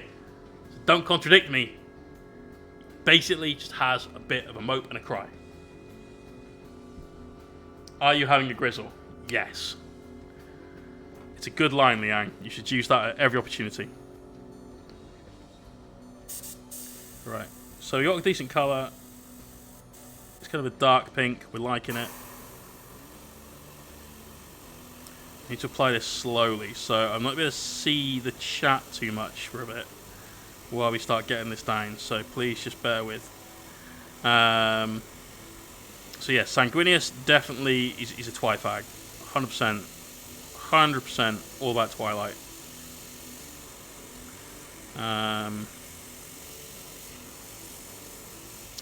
Rogodorn. Oh, Rogodorn. No. War Games. Old film. Very cool film. Matthew Broderick, I want to say. That would be Dawn. That would definitely be Dawn.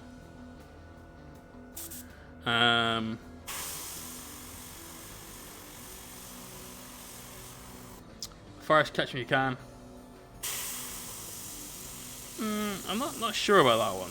Like, sure, I get the title fits kind of Alpha Legion, but I don't think the film.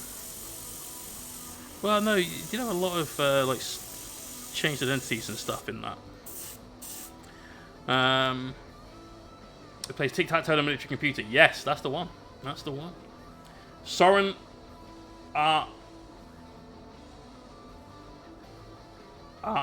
V Studio?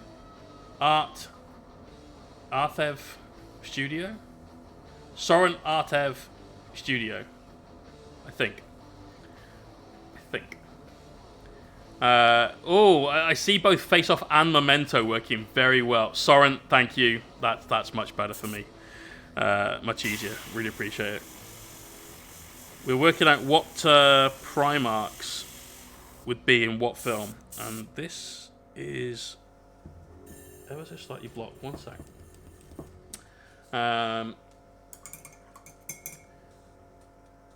So Dawn, I reckon War Games. You know, it's very much strategy based. You know, trying to outwit the opponent. Perfect defense, hence tic-tac-toe. You know.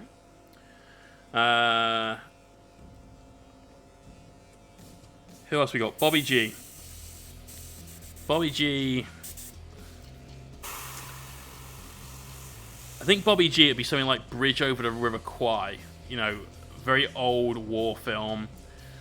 Because he'd sort of be reading, he'd be watching for historical evidence that the Codex Astartes could have been used and how it could have changed that battle and all that. He's very much like the one guy that's like dog on a bone. He's just going to be going for it. I was filming a demon is a cat in the beginning and have driven the person mad. Not a clue. I don't watch horror movies. If Jackie was here, she'd probably know. And that sounds like a horror movie thing. Let's see. Other Loyalist Primarchs. Russ. I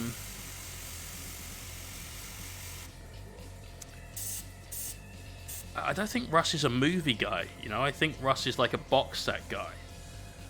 Dog Soldiers? Sure, I get it. It's full of werewolves.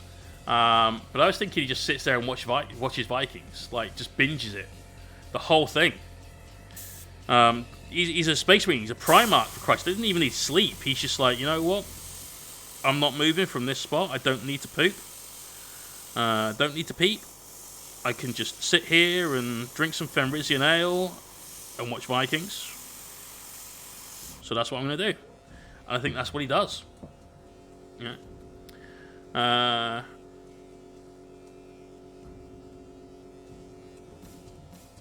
Then Vulcan.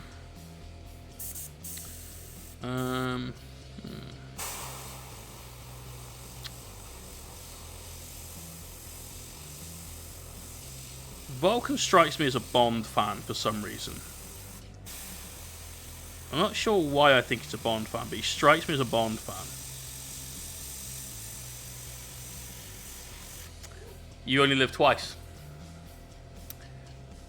That would be it. You Only Live Twice. That would be his film.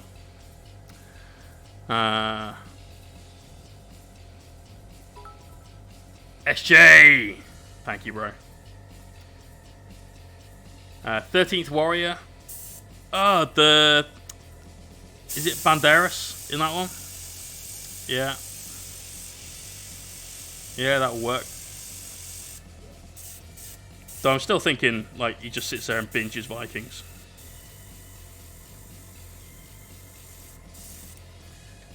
Give me 1 second, folks.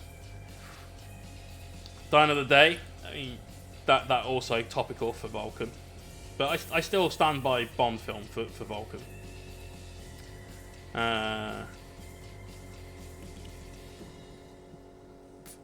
The Khan, clearly Fast and the Furious. Yeah. No questions asked, Fast and the Furious. And you won't hear anyone talk shit about them. Just like me. Because they're great. They're shit, but they're great. Let's see, who else? I know I've missed a load of Lawyers Primarchs. Raven Guard Boy, Corvus Corax, Sneaky Mans.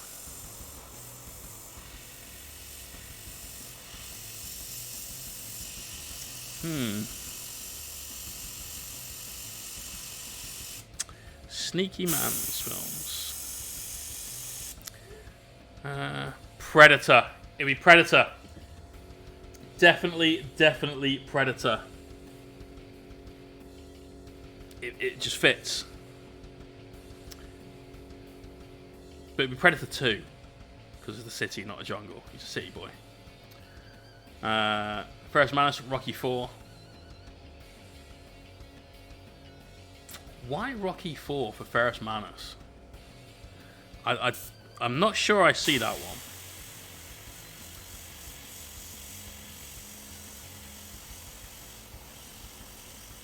I love Rocky 4 though, that's a quality film. Airbrush is definitely going up on me today. I think the pink we're putting through is slightly too thick, but it's exactly the right tone, so I don't really want to change it, so we just sort of brute forcing our way through this a little bit. Probably gets his head punched off. It's not punched off. And if we're looking at decapitation, surely Ferrus Manus, Highlander, you know?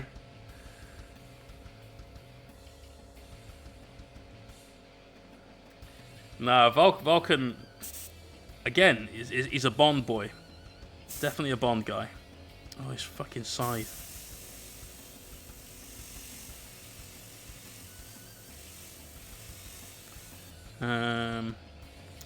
I know I've missed some Loyalist Primarchs. Who have I missed? Who have I missed?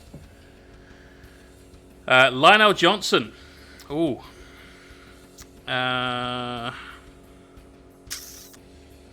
another one that could be a toughie. Much like this fucker is to hold.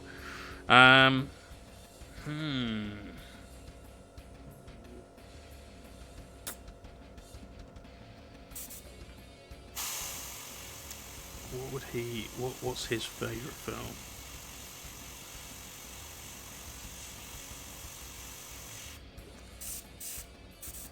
I get the feeling it'd be something like actually nothing to do with secrets, to be honest. Because his entire life is about secrets, and I think he just wants to just chill out. So it's going to be something that's like a family film, like a Pixar movie. Princess Bride, yeah. Enemy of the State. Enemy of the State is a brilliant film. I like it. Good choice for the Lion. Does anyone know about the Games Workshop reference in Enemy of the State? Anyone?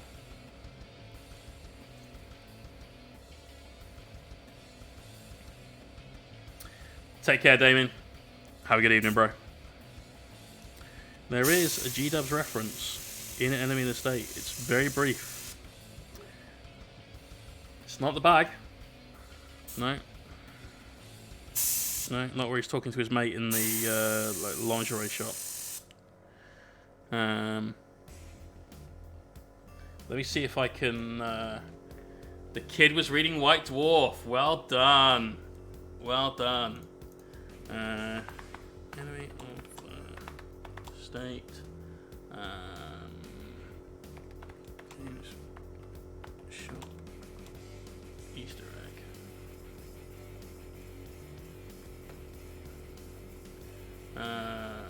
What the fuck? None of those are actually what I wanted.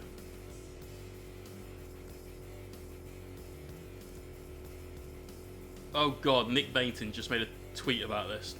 Fuck off. I watched this movie when it first came out and it was there.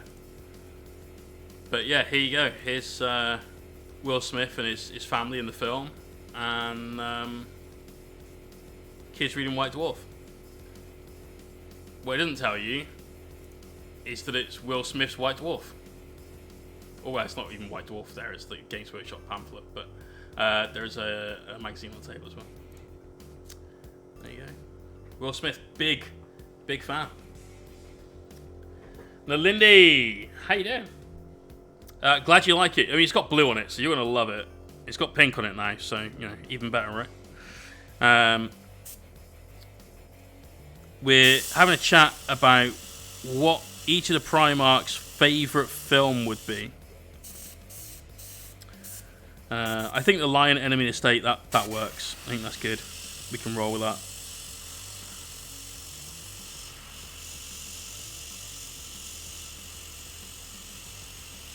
That's a good shout.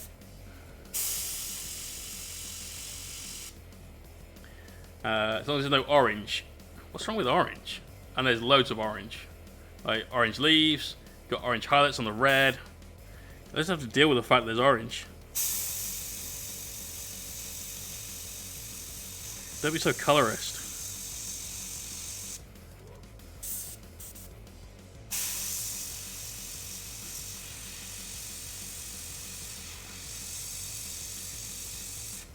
Get a little bit of that light cast on the tree, a little bit cast on the statue behind.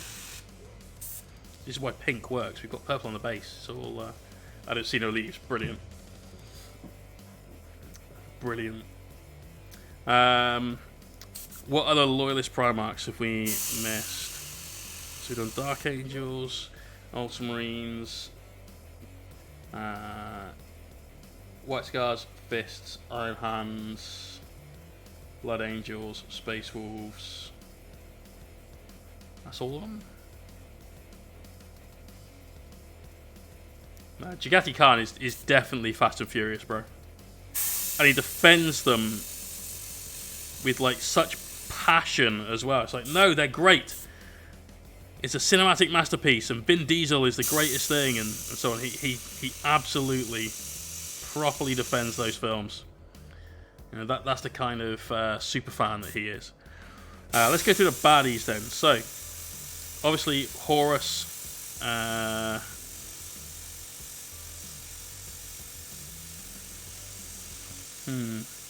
Horus's favourite film.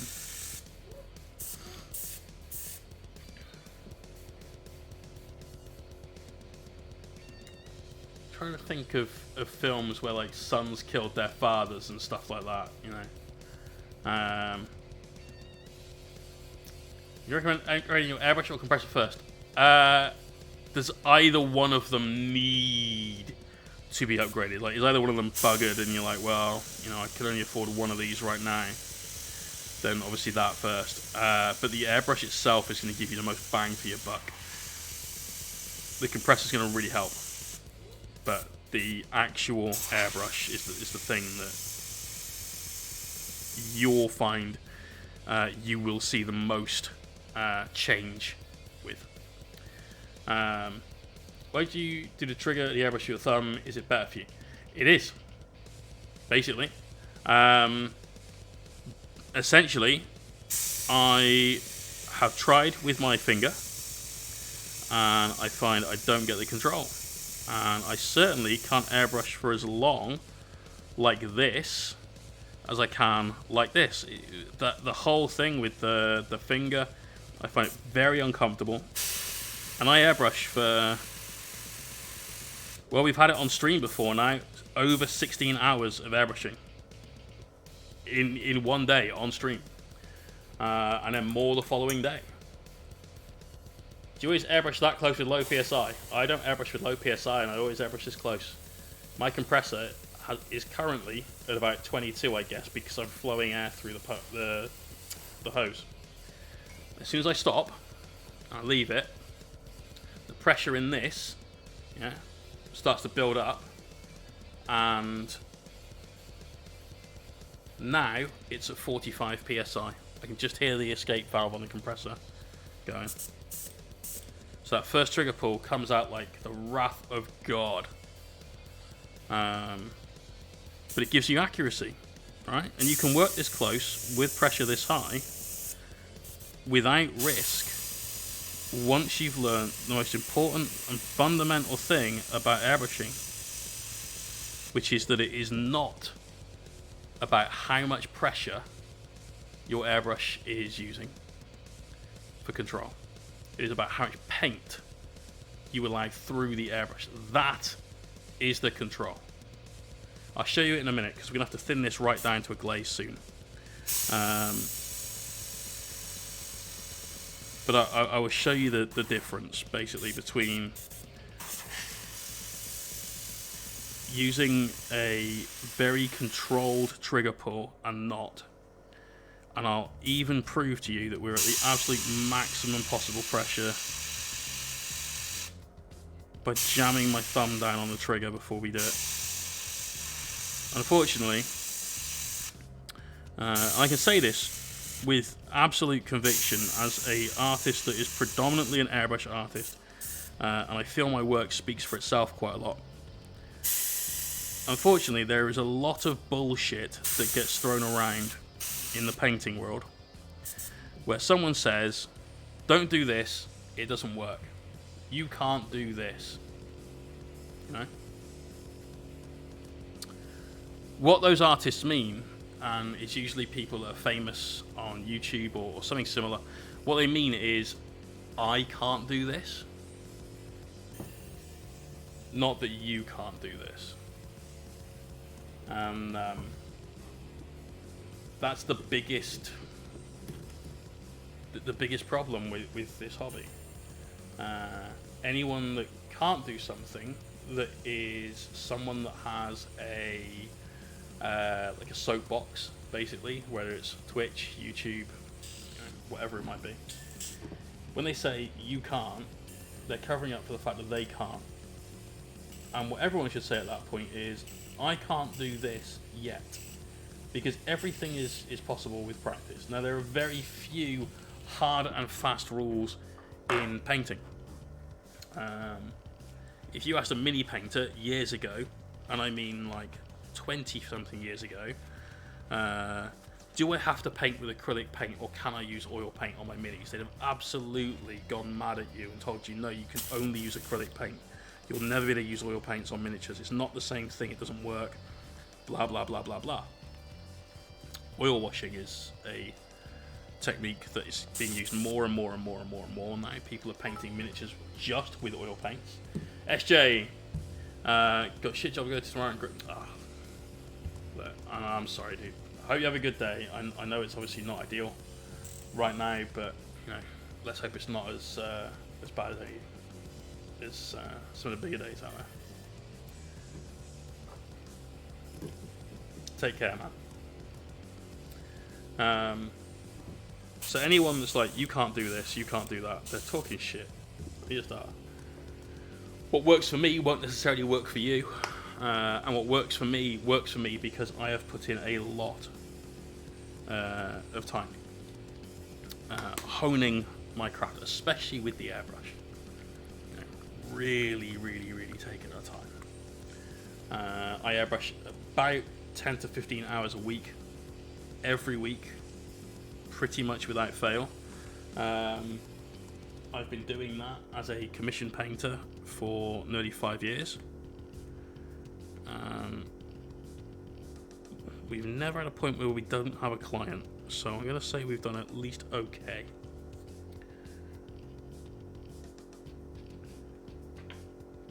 But for me, it's all about putting that time in. What is that for? You mean this? It's a chopping board. It's a really cheap, like 69p chopping board from Home Bargains. I just spray it black.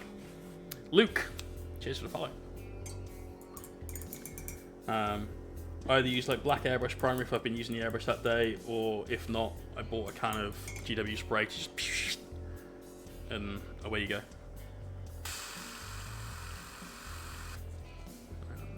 Not quite in.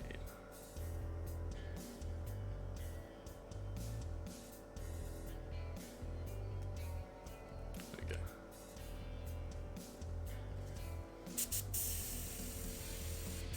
Bang in.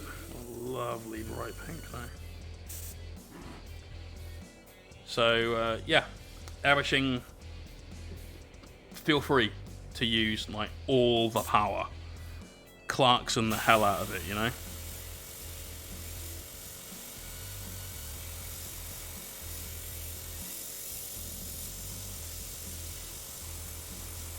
So we're working real close, you know, I'm about 3/4 of an inch away from the the model at this point. No spider web.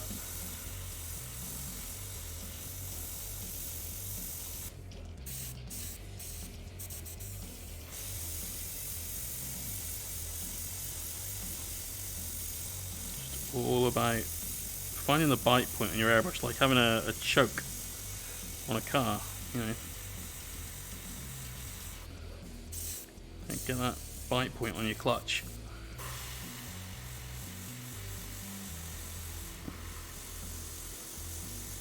Same with the airbrush trigger. So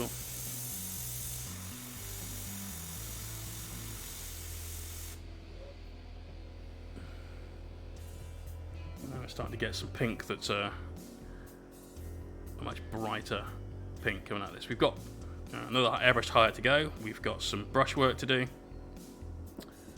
It's 11:05. We might not get the brush work done on stream. Or it might be the first thing we do on the next stream, and then we can move on to our next mini, which is that Lord of Virulence.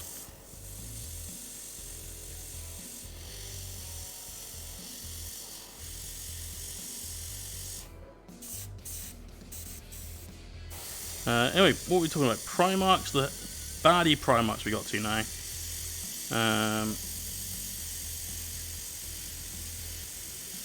And their favourite films.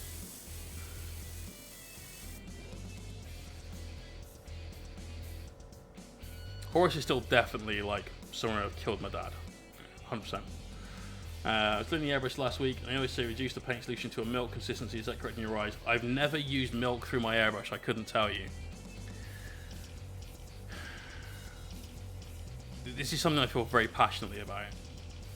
Describing things to people in terms of dairy products is something that a lot of airbrush artists, in fact no, not a lot of airbrush artists, because a lot of airbrush artists will just tell you how to get the right consistency. But a lot of people that don't know what they're fucking talking about will say, oh, your paint should be the consistency of semi-skimmed milk. That's what I've heard, you know. They won't give you that last part. I thin my paint with a 1:1 ratio with Flow Improver. Now that includes like thick paints like this. These might be 2:1. Right now I'm actually using 5:2 as a ratio mix because I want it to be a little bit thinner than normal. Things like my GW paints, I've moved into pots. They've had a little Flow Improver and a little paint thinner, also from Vallejo, added to them to get them that far. But 1:1 Flow Improver paint will give you a really, really good base on everything. And you can work from there. You might think, you know what, this is going down, but this particular brand or this particular pot of paint, a little bit thick or a little bit thin. So it's just, you know, adjust that mix to taste. But just use this 1:1 and you'll be absolutely on point. And a load of people tell you not to use Flow Improver, they tell you to use thinner, and they're talking absolute shit. Airbrush Flow Improver is a drying retarder and distilled water. This is really, really important because this helps keep your paint wetter for longer, which means you get less drying on the inside of the cup, less drying on the needle, less drying as it atomizes the paint, fires it through the air at your miniature, and you'll have a much smoother finish on the model.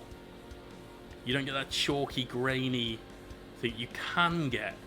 Not always, but can with thinner, because thinner contains alcohol and water. Alcohol evaporates very quickly, even at room temperature, which means that your paint dries faster. So that speeds things up, this slows things down.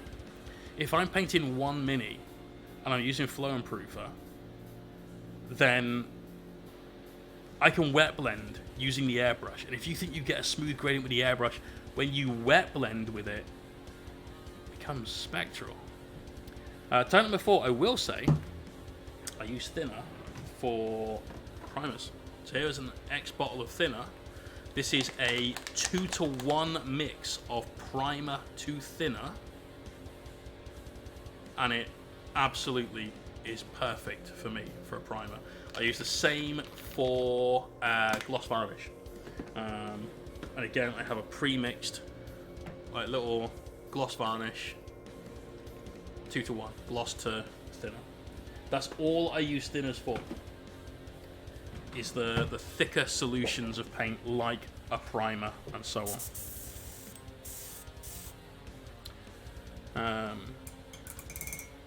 But there's a lot of people out there that say, oh, you use thinners to thin your paints, and flow improver to help it flow through the airbrush.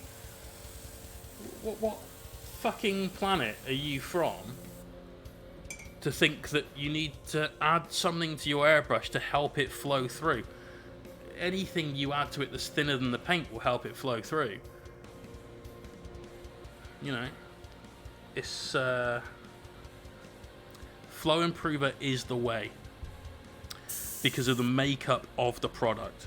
Now, flow improver was never ever invented for the airbrush. Like, this isn't an airbrush product. This is a little known thing. Vallejo, when they started releasing their airbrush range, took basically all of their regular range that they wanted to make an airbrush version of, and then stuck airbrush on it and thinned it a little bit, and created the airbrush version of the product. I don't think I've got any Vallejo paints that are the air and the non-air version. But they, as part of this process, basically took everything that they had that was a brush product and turned it into an airbrush product, sometimes just by slapping a new label on it. Sorry, I'm very tired today. I didn't get enough sleep last night, and my brain is having a bit of a fucking stutter. Now, airbrush flow improver is exactly the same as the flow improver that they used to manufacture, and possibly still do, but I've never seen it anywhere, for brushwork. And the whole point of that was you had this medium, because that's essentially what it is. Anything you add to a paint is a medium. Even water is technically speaking a medium at that point. You had this medium that you could use to help reduce the drying, reduce the drying time. No, fuck's sake. It made it take longer to dry. Like I said, brain today, yeah? So, you had this thing you could add to your paints that would make the drying time extended, which would mean you'd end up with less paint drying on the tip of your brush. Now, when you're using things like white and you're trying to dot eye lenses, or even just trying to paint eyes, frequently you'll end up with a place where your brush, especially on the very, very, very tip, like your guide hairs and things like that, you get paint drying. The flow improver helps that not happen, basically. So add some of this to your palette here and there when you're doing stuff, usually with very bright or light coloured paints. So not necessarily bright, like this pink is super bright, but we're talking things like bright bone colours, your off-whites, your champagne hues, all these sorts of things. Because those are the things that generally have a slightly larger pigment grind. Because there's a larger pigment grind, the same amount of paint contains less medium because the pigment takes up more space. Because of that, you then end up with something that dries quicker. Because when a little evaporation happens, it's got a larger effect because the ratio is different. All right? Now, all of this is just common sense stuff, right? So Vallejo just went, oh, fuck it, we make flow improver for brushes, we might as well just stick airbrush on it and just fire it out and see who buys it and see if it's useful, right? This is absolutely currency in the apocalypse. When the zombies take over and I'm killing zombies by day and painting by night, if anyone's got some of this, I'll trade you maybe even 3 sheets of toilet paper for 1 bottle, alright? 2-ply as well, so really that could be 6 sheets if you're careful. Yeah. But flow improver is the bomb. And people don't use it because they're like, oh, I need to thin my paint, I'll use the thinner. Vallejo don't market it very well. It's left to people like myself to try and convince people to use the right product. And obviously, I'm not famous. Alright? I'm not Squidmar. I'm not Marco. I'm not Miniac. I don't have the audience that they have. And there's a lot of people out there that don't have the audience that they have, but have a much larger audience than myself, that unfortunately just talk the most gratuitous shit. And that's bad for the hobby.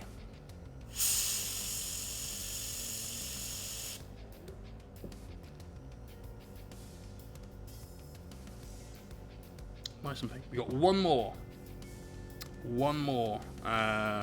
highlight to do with the airbrush, and then we're going to call it for the day. I will have some brush highlights to put on here, and we've got a little bit to do with powders. I just want to touch up the highlight on his skin a teeny tiny bit.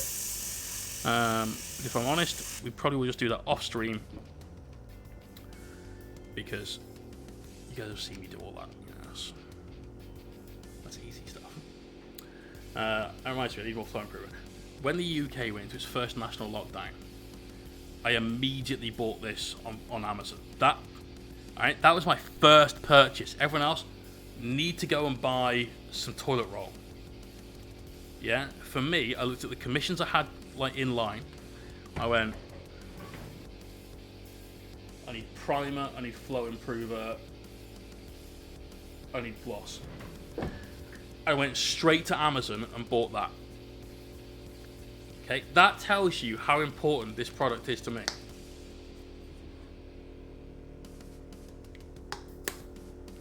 Adding in a little Menoth white highlight. This is a off-white bone. So just bought some flow improver, solid. Amazon Prime, free shipping. It's like £9 for a bottle. It's the best place for it.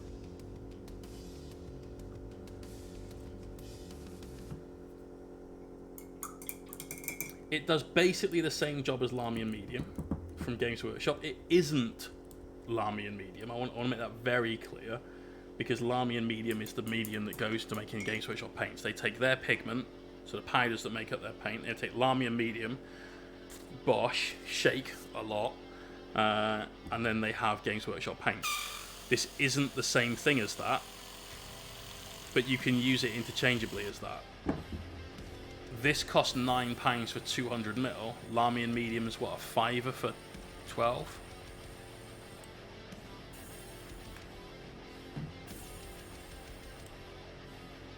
It's definitely not a resin. So I'm pretty sure I said medium. If I said resin, definitely didn't mean to say that. Yeah, we've done contrast paint in the airbrush, and Liang, take care, mate. See you soon. Contrast paint works through an airbrush. I still don't like it. It's too thick. I can do the same thing. Like, putting contrast paint through an airbrush is no different than just putting a glaze through an airbrush. And I can glaze with an airbrush. So I don't need to use contrast paint. I can get a better finish than just throwing contrast paint through my airbrush. Mr. Chilmore, I'd strongly advise you to try and graduate past contrast paints as soon as you feel that you can, and even if you don't, just push yourself that little bit further.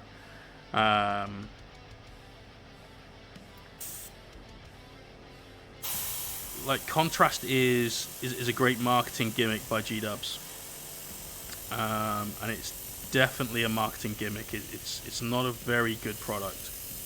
It has its uses, and there are some good artists that do some very good work with contrast paints, but they have specifically gone into that medium to sort of prove, look, this is what I can do with this thing.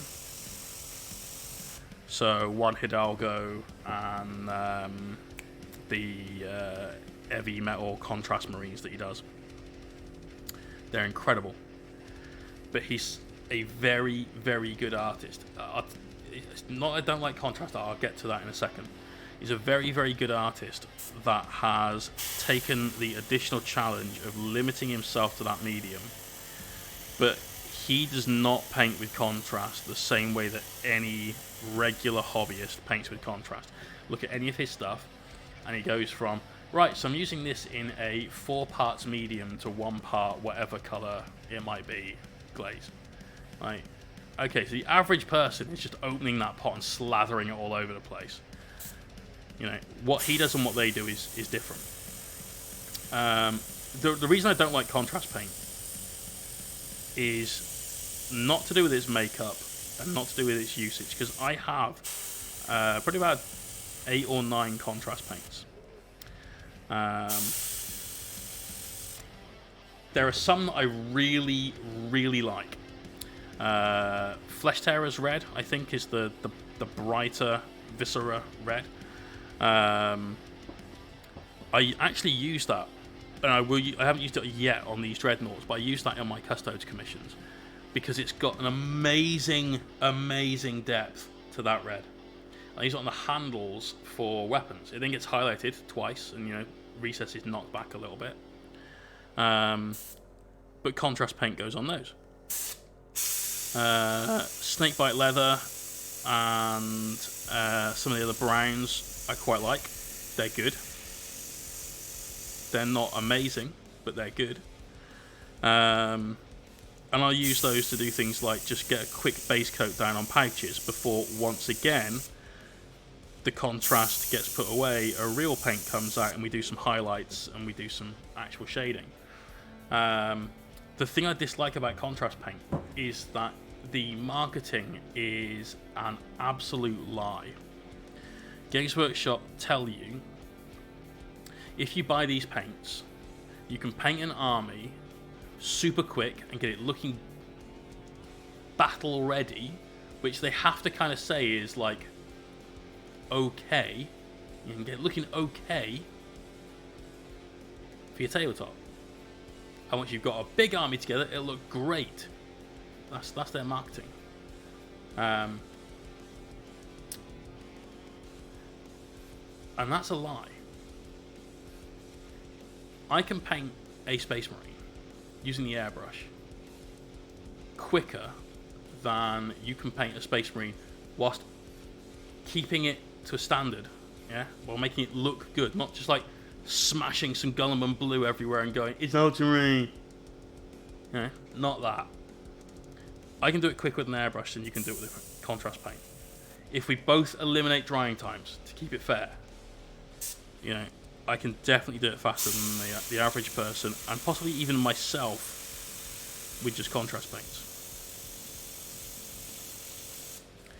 But GW aren't going to sell you an airbrush, despite the fact they sell an air range of paints, and they don't want the average hobbyist to know you can just go and buy an airbrush. And so that's one of the reasons why I dislike contrast paints, is that marketing. The other thing I dislike about them is GW, when you are brand new to the hobby, they explain to you, oh, well, you're new, so here's the Indomitor starter box, or whatever they call it. Is it the Command Edition, Elite Edition? I don't fucking know. Here's Warhammer 40,000. It's amazing. They got that part right. They didn't lie to you there. So what I'm doing is I'm going to run most of this out of here. I'm going to throw a little water in the airbrush with some paint. I'm going to show you it's all about control of the trigger and not the amount of pressure through your airbrush. Okay, so here is the paint I've just been using. Right, you can see paint, lovely. Yeah, nothing particularly thin, nothing particularly thick.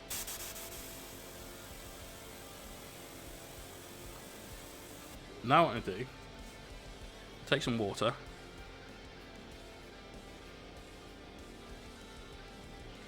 so I'll probably go in 1-to-1 with the paint that was in there and the amount of water I've put in now. So we're really, really, really thin.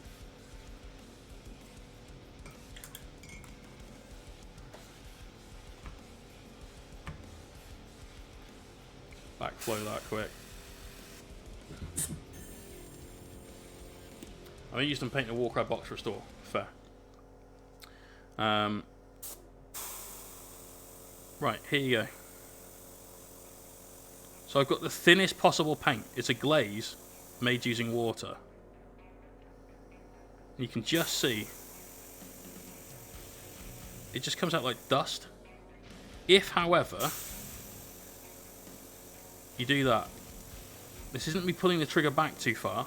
It's me not controlling my paint. So again, we'll come in here. And we just paint a little area with my glove. Nice little square.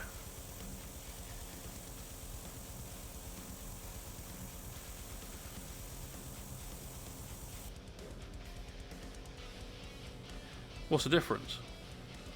The difference is this. Whenever you apply paint to a surface, what you've got there is ever so slightly wet. And if you don't move your airbrush from this point, more paint goes onto that area. And it still doesn't quite dry, and it still doesn't quite dry, and the next bit goes on, it still doesn't quite dry underneath. And then to get to this, what it is the reservoir of paint that you're building up in the middle, the surface tension finally breaks, and your paint goes pissing everywhere. So I am literally painting, and you can see how thin this is. It is basically water, yeah? Can't get the camera angle right, but hopefully you can see that that is. Tell you what, let me. Brush goes in. Fucking hell, that is thin. That is like. I've got a brush full of paint and you can't even see it on my glove. Jet 6R6, cheers for the follow. That's how thin that paint is.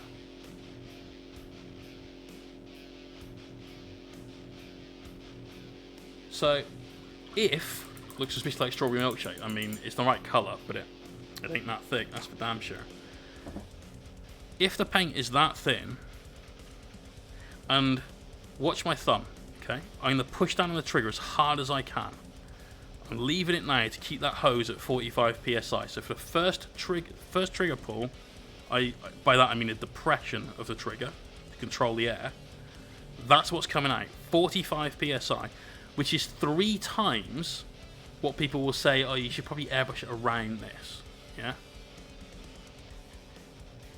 Ready? Watch my knuckle. My knuckle will go white with the pressure on the thing.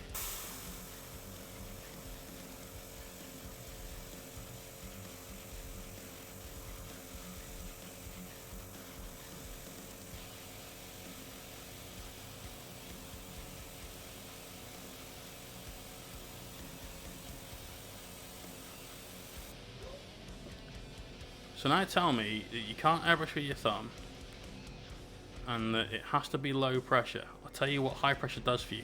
High pressure means that when your airbrush is like belting out 45 psi, the air is trying to come out of that airbrush as hard as it possibly can. And so your cone of paint, instead of it being like this where you might find yourself at like 15 psi or like 1 bar, does this. Get a laser focus. And that's why using a rocking trigger motion, so your airbrush is on and you just bam, paint, paint, paint, paint, paint, paint, paint. You can use this technique to build up a very, very small area with quite a lot of highlights. Next one. I'm going to work almost in contact with my glove.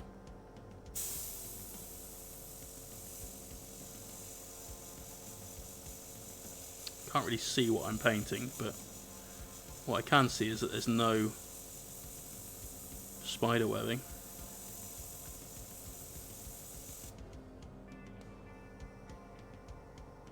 This is absolutely like the way to airbrush. To avoid that, don't do that, basically. Yeah? Control your trigger, because as soon as you put air on that now, it's gone. As soon as you pull back too far, too much paint in one area, and away it goes. And we're using a very extreme example of the thinnest thing you'll see in an airbrush ever. Okay? To get that. But if you just control that trigger,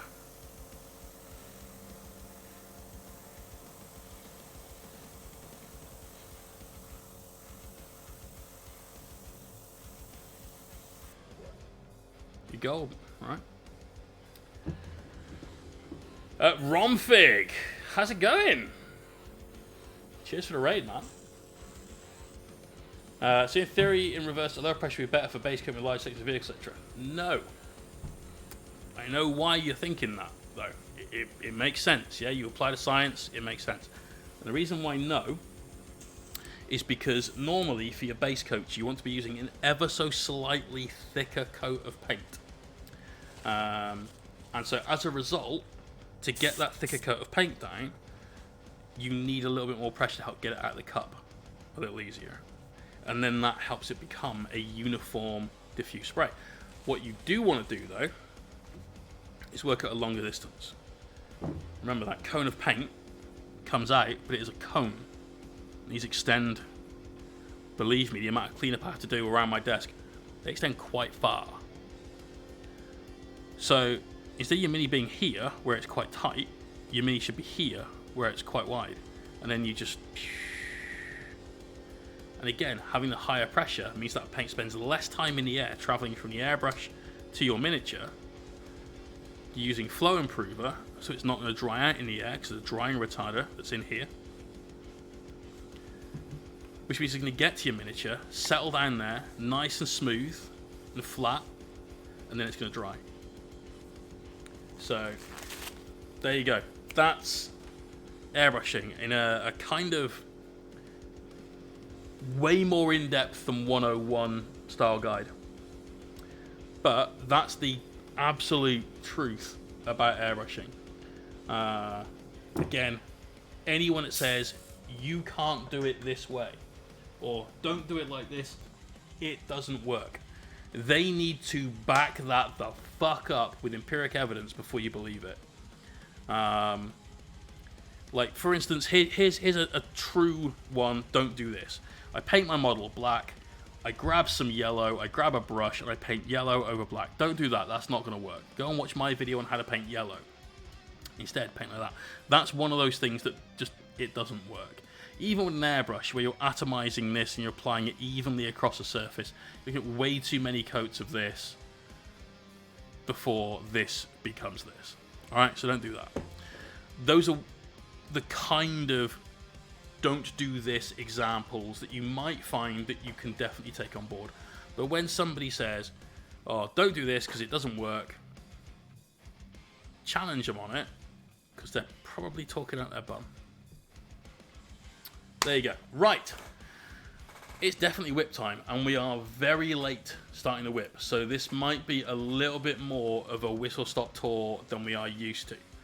If you would like to buy, before we go into the whip, let me just do a quick ad. If you would like to buy some Mohawk Miniatures merch, and we've got quite a few different shirts in our store. We've got a couple of hoodies, one with a logo, and also the night picture on the back of it. We've got a couple of t-shirts with logo on the front. We've got logo on my face on the front, the night face on the front, and then we've got 3 that are the same on the front, but they have that full night on the back. So exclamation point merch. Don't forget, check the size guide before you buy your merch. Okay, it does support the stream. Not a lot, but it does support the stream. So there you go. That's the new thing. Now that it's whip time. Right, Pinkill, currently working on this fella. Okay, this looks cool. You've got some overspray with your airbrush on the armor panels there from the power sword. If that's meant to be object source lighting, you need to even that out just a little bit more, but otherwise, you know, everything you've got here is cool. I like the color scheme. I like that two-tone face. The lighter stripe and then the darker edges to it, that looks sick. The yellow on that loincloth, that looks a little bit like yellow applied over black though. So go and watch my YouTube video, how to paint yellow. We do both an airbrush and a non-airbrush set of steps in that video. Definitely worth a watch. Yellow is a color that a lot of people find very tricky. It's my favorite color to paint. I've had a lot of experience painting yellow. So is this guy, Rev. Mate, I feel like I haven't seen your orcs in here for a while. 10 of them. Nearly done. I mean, the bases need some love, but... And the weapons need a little bit of love. I love your orcs though, dude. Sergeant Major, take care. No, I love these, dude. Beautiful skin tone. Like, that green is super, super nice. The yellow is crisp. It's It's got plenty of volume to it because of that orange in there. Love it. Commissar Bob finished off some totally not heretical Blood Angel successors. I mean, they already sound heretical to me, dude. But, you know. Nice. Nice. Again, try and take a photo with the light in front rather than behind, please, because it makes it very difficult to see what's going on. Right, Lord Gitface, a bit more work on my knights. Trying to decide the colour scheme for the trim. Currently choice between a mid-tone blue or green. On this colour scheme?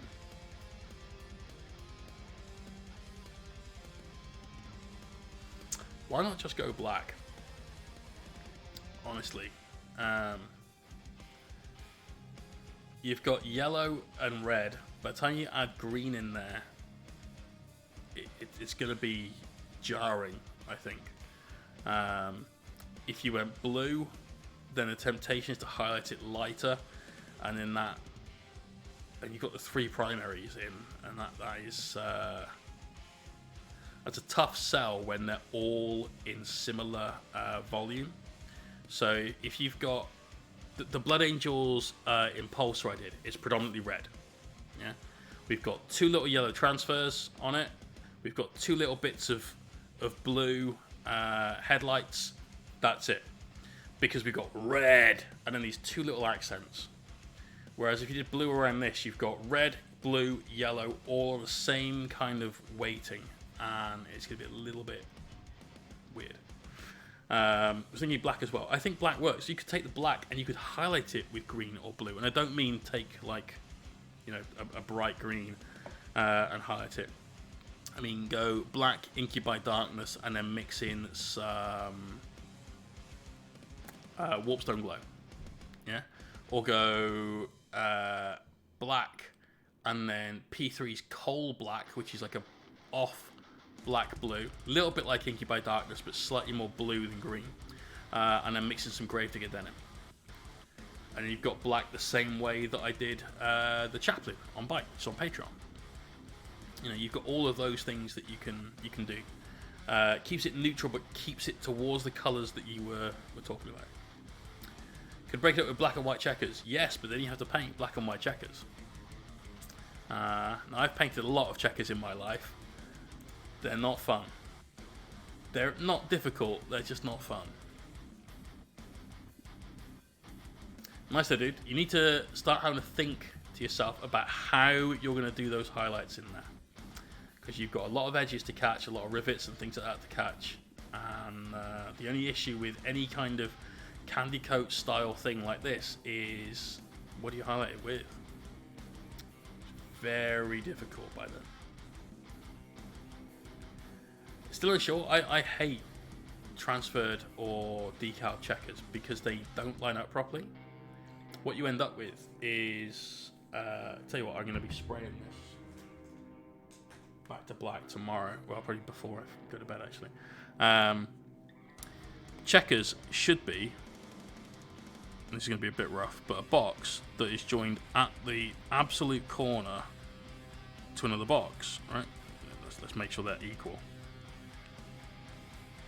What you tend to get from transfers or stickers is something that is like that, but these lines are normally thicker than they should be.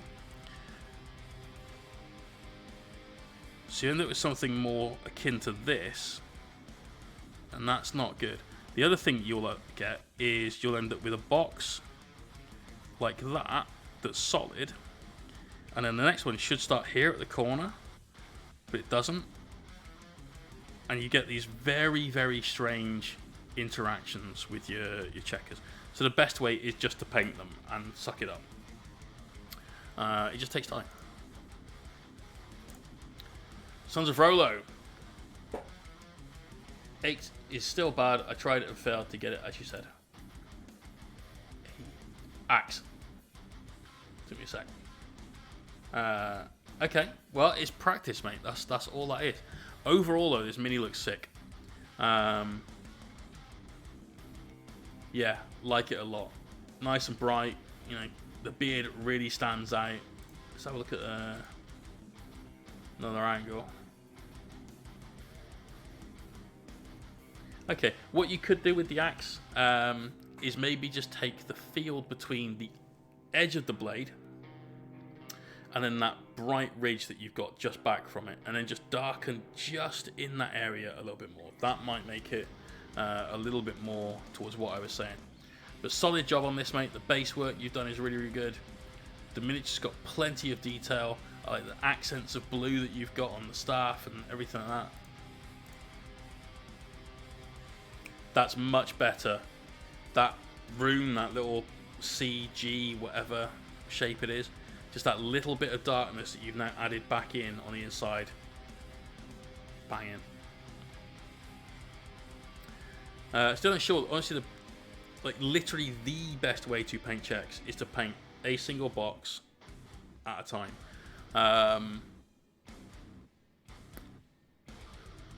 It's on Patreon, but there's a video as part of the How to Paint Blood Angels guide where we do checks, and it's a very, very small piece we're doing checks on. It's one of those tilt shields that Primaris Blade Guard have, but just draw each box and then do the next one, so you can guarantee that corner to corner.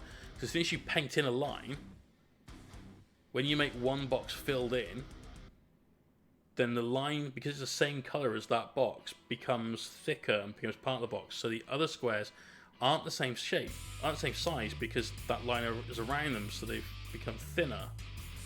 And it's just doesn't work very well. But I love it. Mark, fucking great job. Solid work. Right, Karimazoid, need opinions. Scheme 1 and Scheme 2. Okay. So Slanesh stuff, a little desaturated, but possibly just because of the light, because your hand is bright AF there. But don't dislike it. You know, you've got some nice work going in there. Option 2. Option 2. Option 2. Option 2. Option 2. You'll hate doing this, but option 2.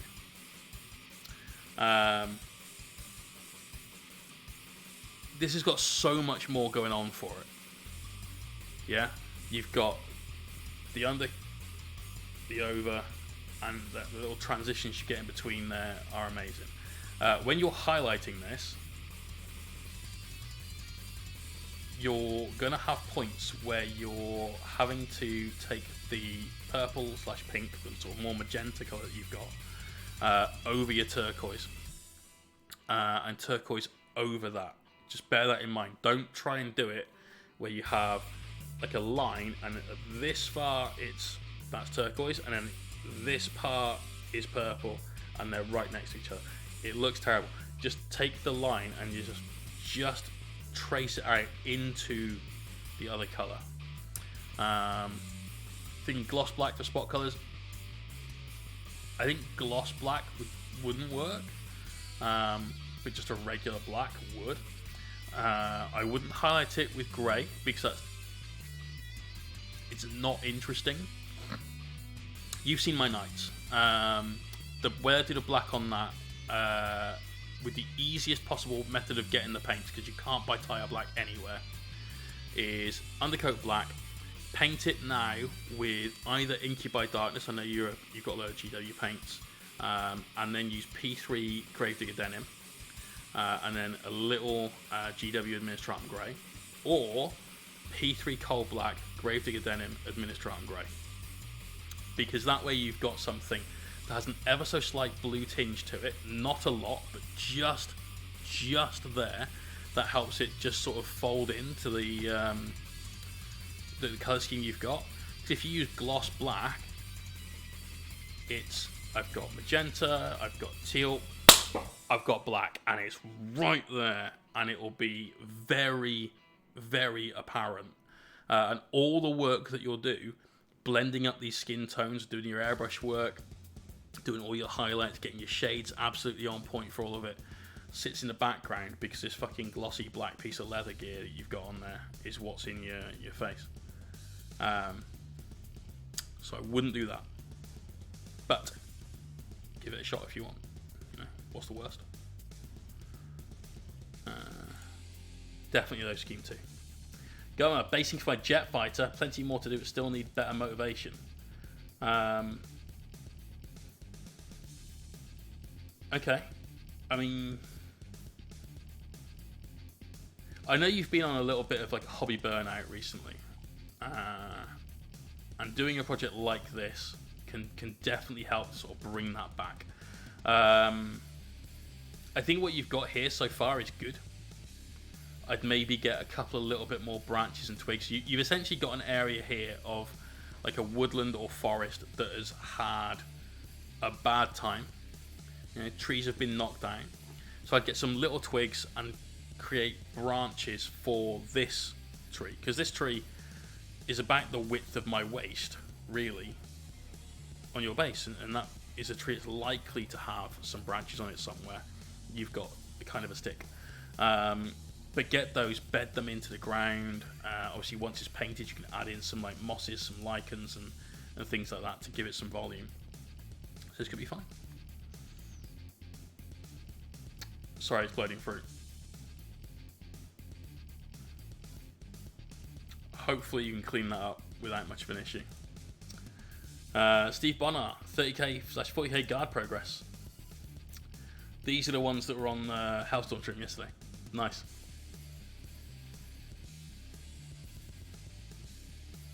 I swear they weren't blue yesterday, though. Were they blue yesterday?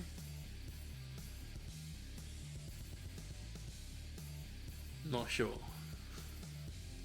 But nice work, dude. Crazy Fish. I've painted up a Mark 1 Land Raider Proteus. Holy shit. Is this the OG, like, plastic kit?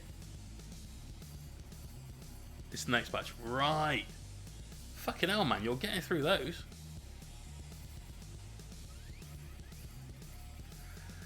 God almighty. So I never owned one of these. But I always wanted one. Always wanted one when I was a kid. Didn't have any tanks at all. Had some dreadnoughts with no any tanks. This is such a fucking blast from the past, this kit as well. Rear tow bar in case the Land Raider needs to tow anything.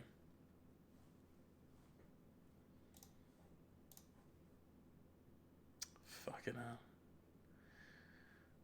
Fucking hell. Just trying to work out. That is some thick paint on this boy. Those brush strokes, you can see through that, are very apparent. Yellow plastic. Yeah, it would have been. Jeez. Did the music stop? Random stop, but okay. Crazy, man. Checkers, they took ages. Did it good. Did it good. The key to doing orc ones is to make them almost uniform. If you do orky checkers where they're an absolute shit state and a mess, they don't look right. If you do, these are the sort of pristine checkers you'd find on like an ultramarine sergeant or something, they don't look right. They have to be ever so slightly not perfect, but still passable. And you've definitely done that for these. I like a little bit of weathering you've got on the chin of your dread as well. I like the white and the black colour scheme. Looking good, dude. I've gone for 40 quid. Fucking hell. Steve, we'll have a very, very quick look through these, but then it's definitely time to... This is it. It's what we saw yesterday. Yeah. Now I remember. Nice, bro. Well, you've got plenty of work ahead of you, I'm sure. I think you said yesterday you got something like 350 of these things, so loads to do. Right, so this is Reikenor the Grimhaler. He is very nearly done. I've got a couple of little bits of shading and some brushed highlights to put on him. And then Mark, he is yours. He'll be sent out in the post very soon, so please send me your address on Discord. I know you work away in the week. I'll try. It's going to need to be signed for, I imagine. So I will try and get it sent to you like next day delivery on a Friday, early enough that you get it on a Saturday. So yeah, fingers crossed, right? But there you are, dude. That's pretty much him. A little bit more work, a couple of days, doing little bits in the background here and there, and he's all yours. Remember, guys, on next stream, Thursday night, we'll probably be working on this boy, the Lord of Virulence for the Death Guard. This is going to be painted in OG Death Guard color scheme, so bone and green. We've also got a video going up on YouTube probably this Friday, although I just realised I might do a tutorial on how to paint bone to go up on YouTube, because bone armour is a solid one. We are going to do an intermediate OSL tutorial for these back vents. Okay, both of these will be having a blue light come out of them, so you'll see more of these Custodes Dreadnoughts in a tutorial video soon. The last one was on Patreon, how to paint power swords like a pro. And exactly the same techniques can be applied to any kind of power weapon, like these spears, for instance. So some good content with these Custodian Dreads already. Anyway, it is time to raid. Time to raid. Let's see who's up, who's online, who we can go and say hello to. Have we got any names I don't recognize? Let's have a quick look. If we browse, go to minifigures. We raided Jackal Clubs recently, so we're definitely not going back there straight away. You're doing some unboxing, and I'm not going there. Somebody doing some Mortarion. Somebody doing some Tyranid stuff. Yeah, why not? I think we're going to go Shark in a Box, who's doing some Tyranids. I'll have to buy some airbrush improver. Remember, it's flow improver. It doesn't just improve your airbrush. But definitely get that on Amazon Prime. Let's say hi, see if this guy notices. Let's come up on screen. There's no music. Give him another 10 seconds or so.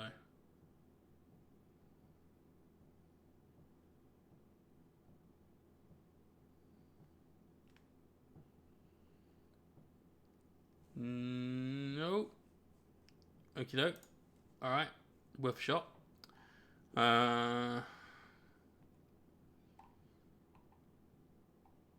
Tell you what.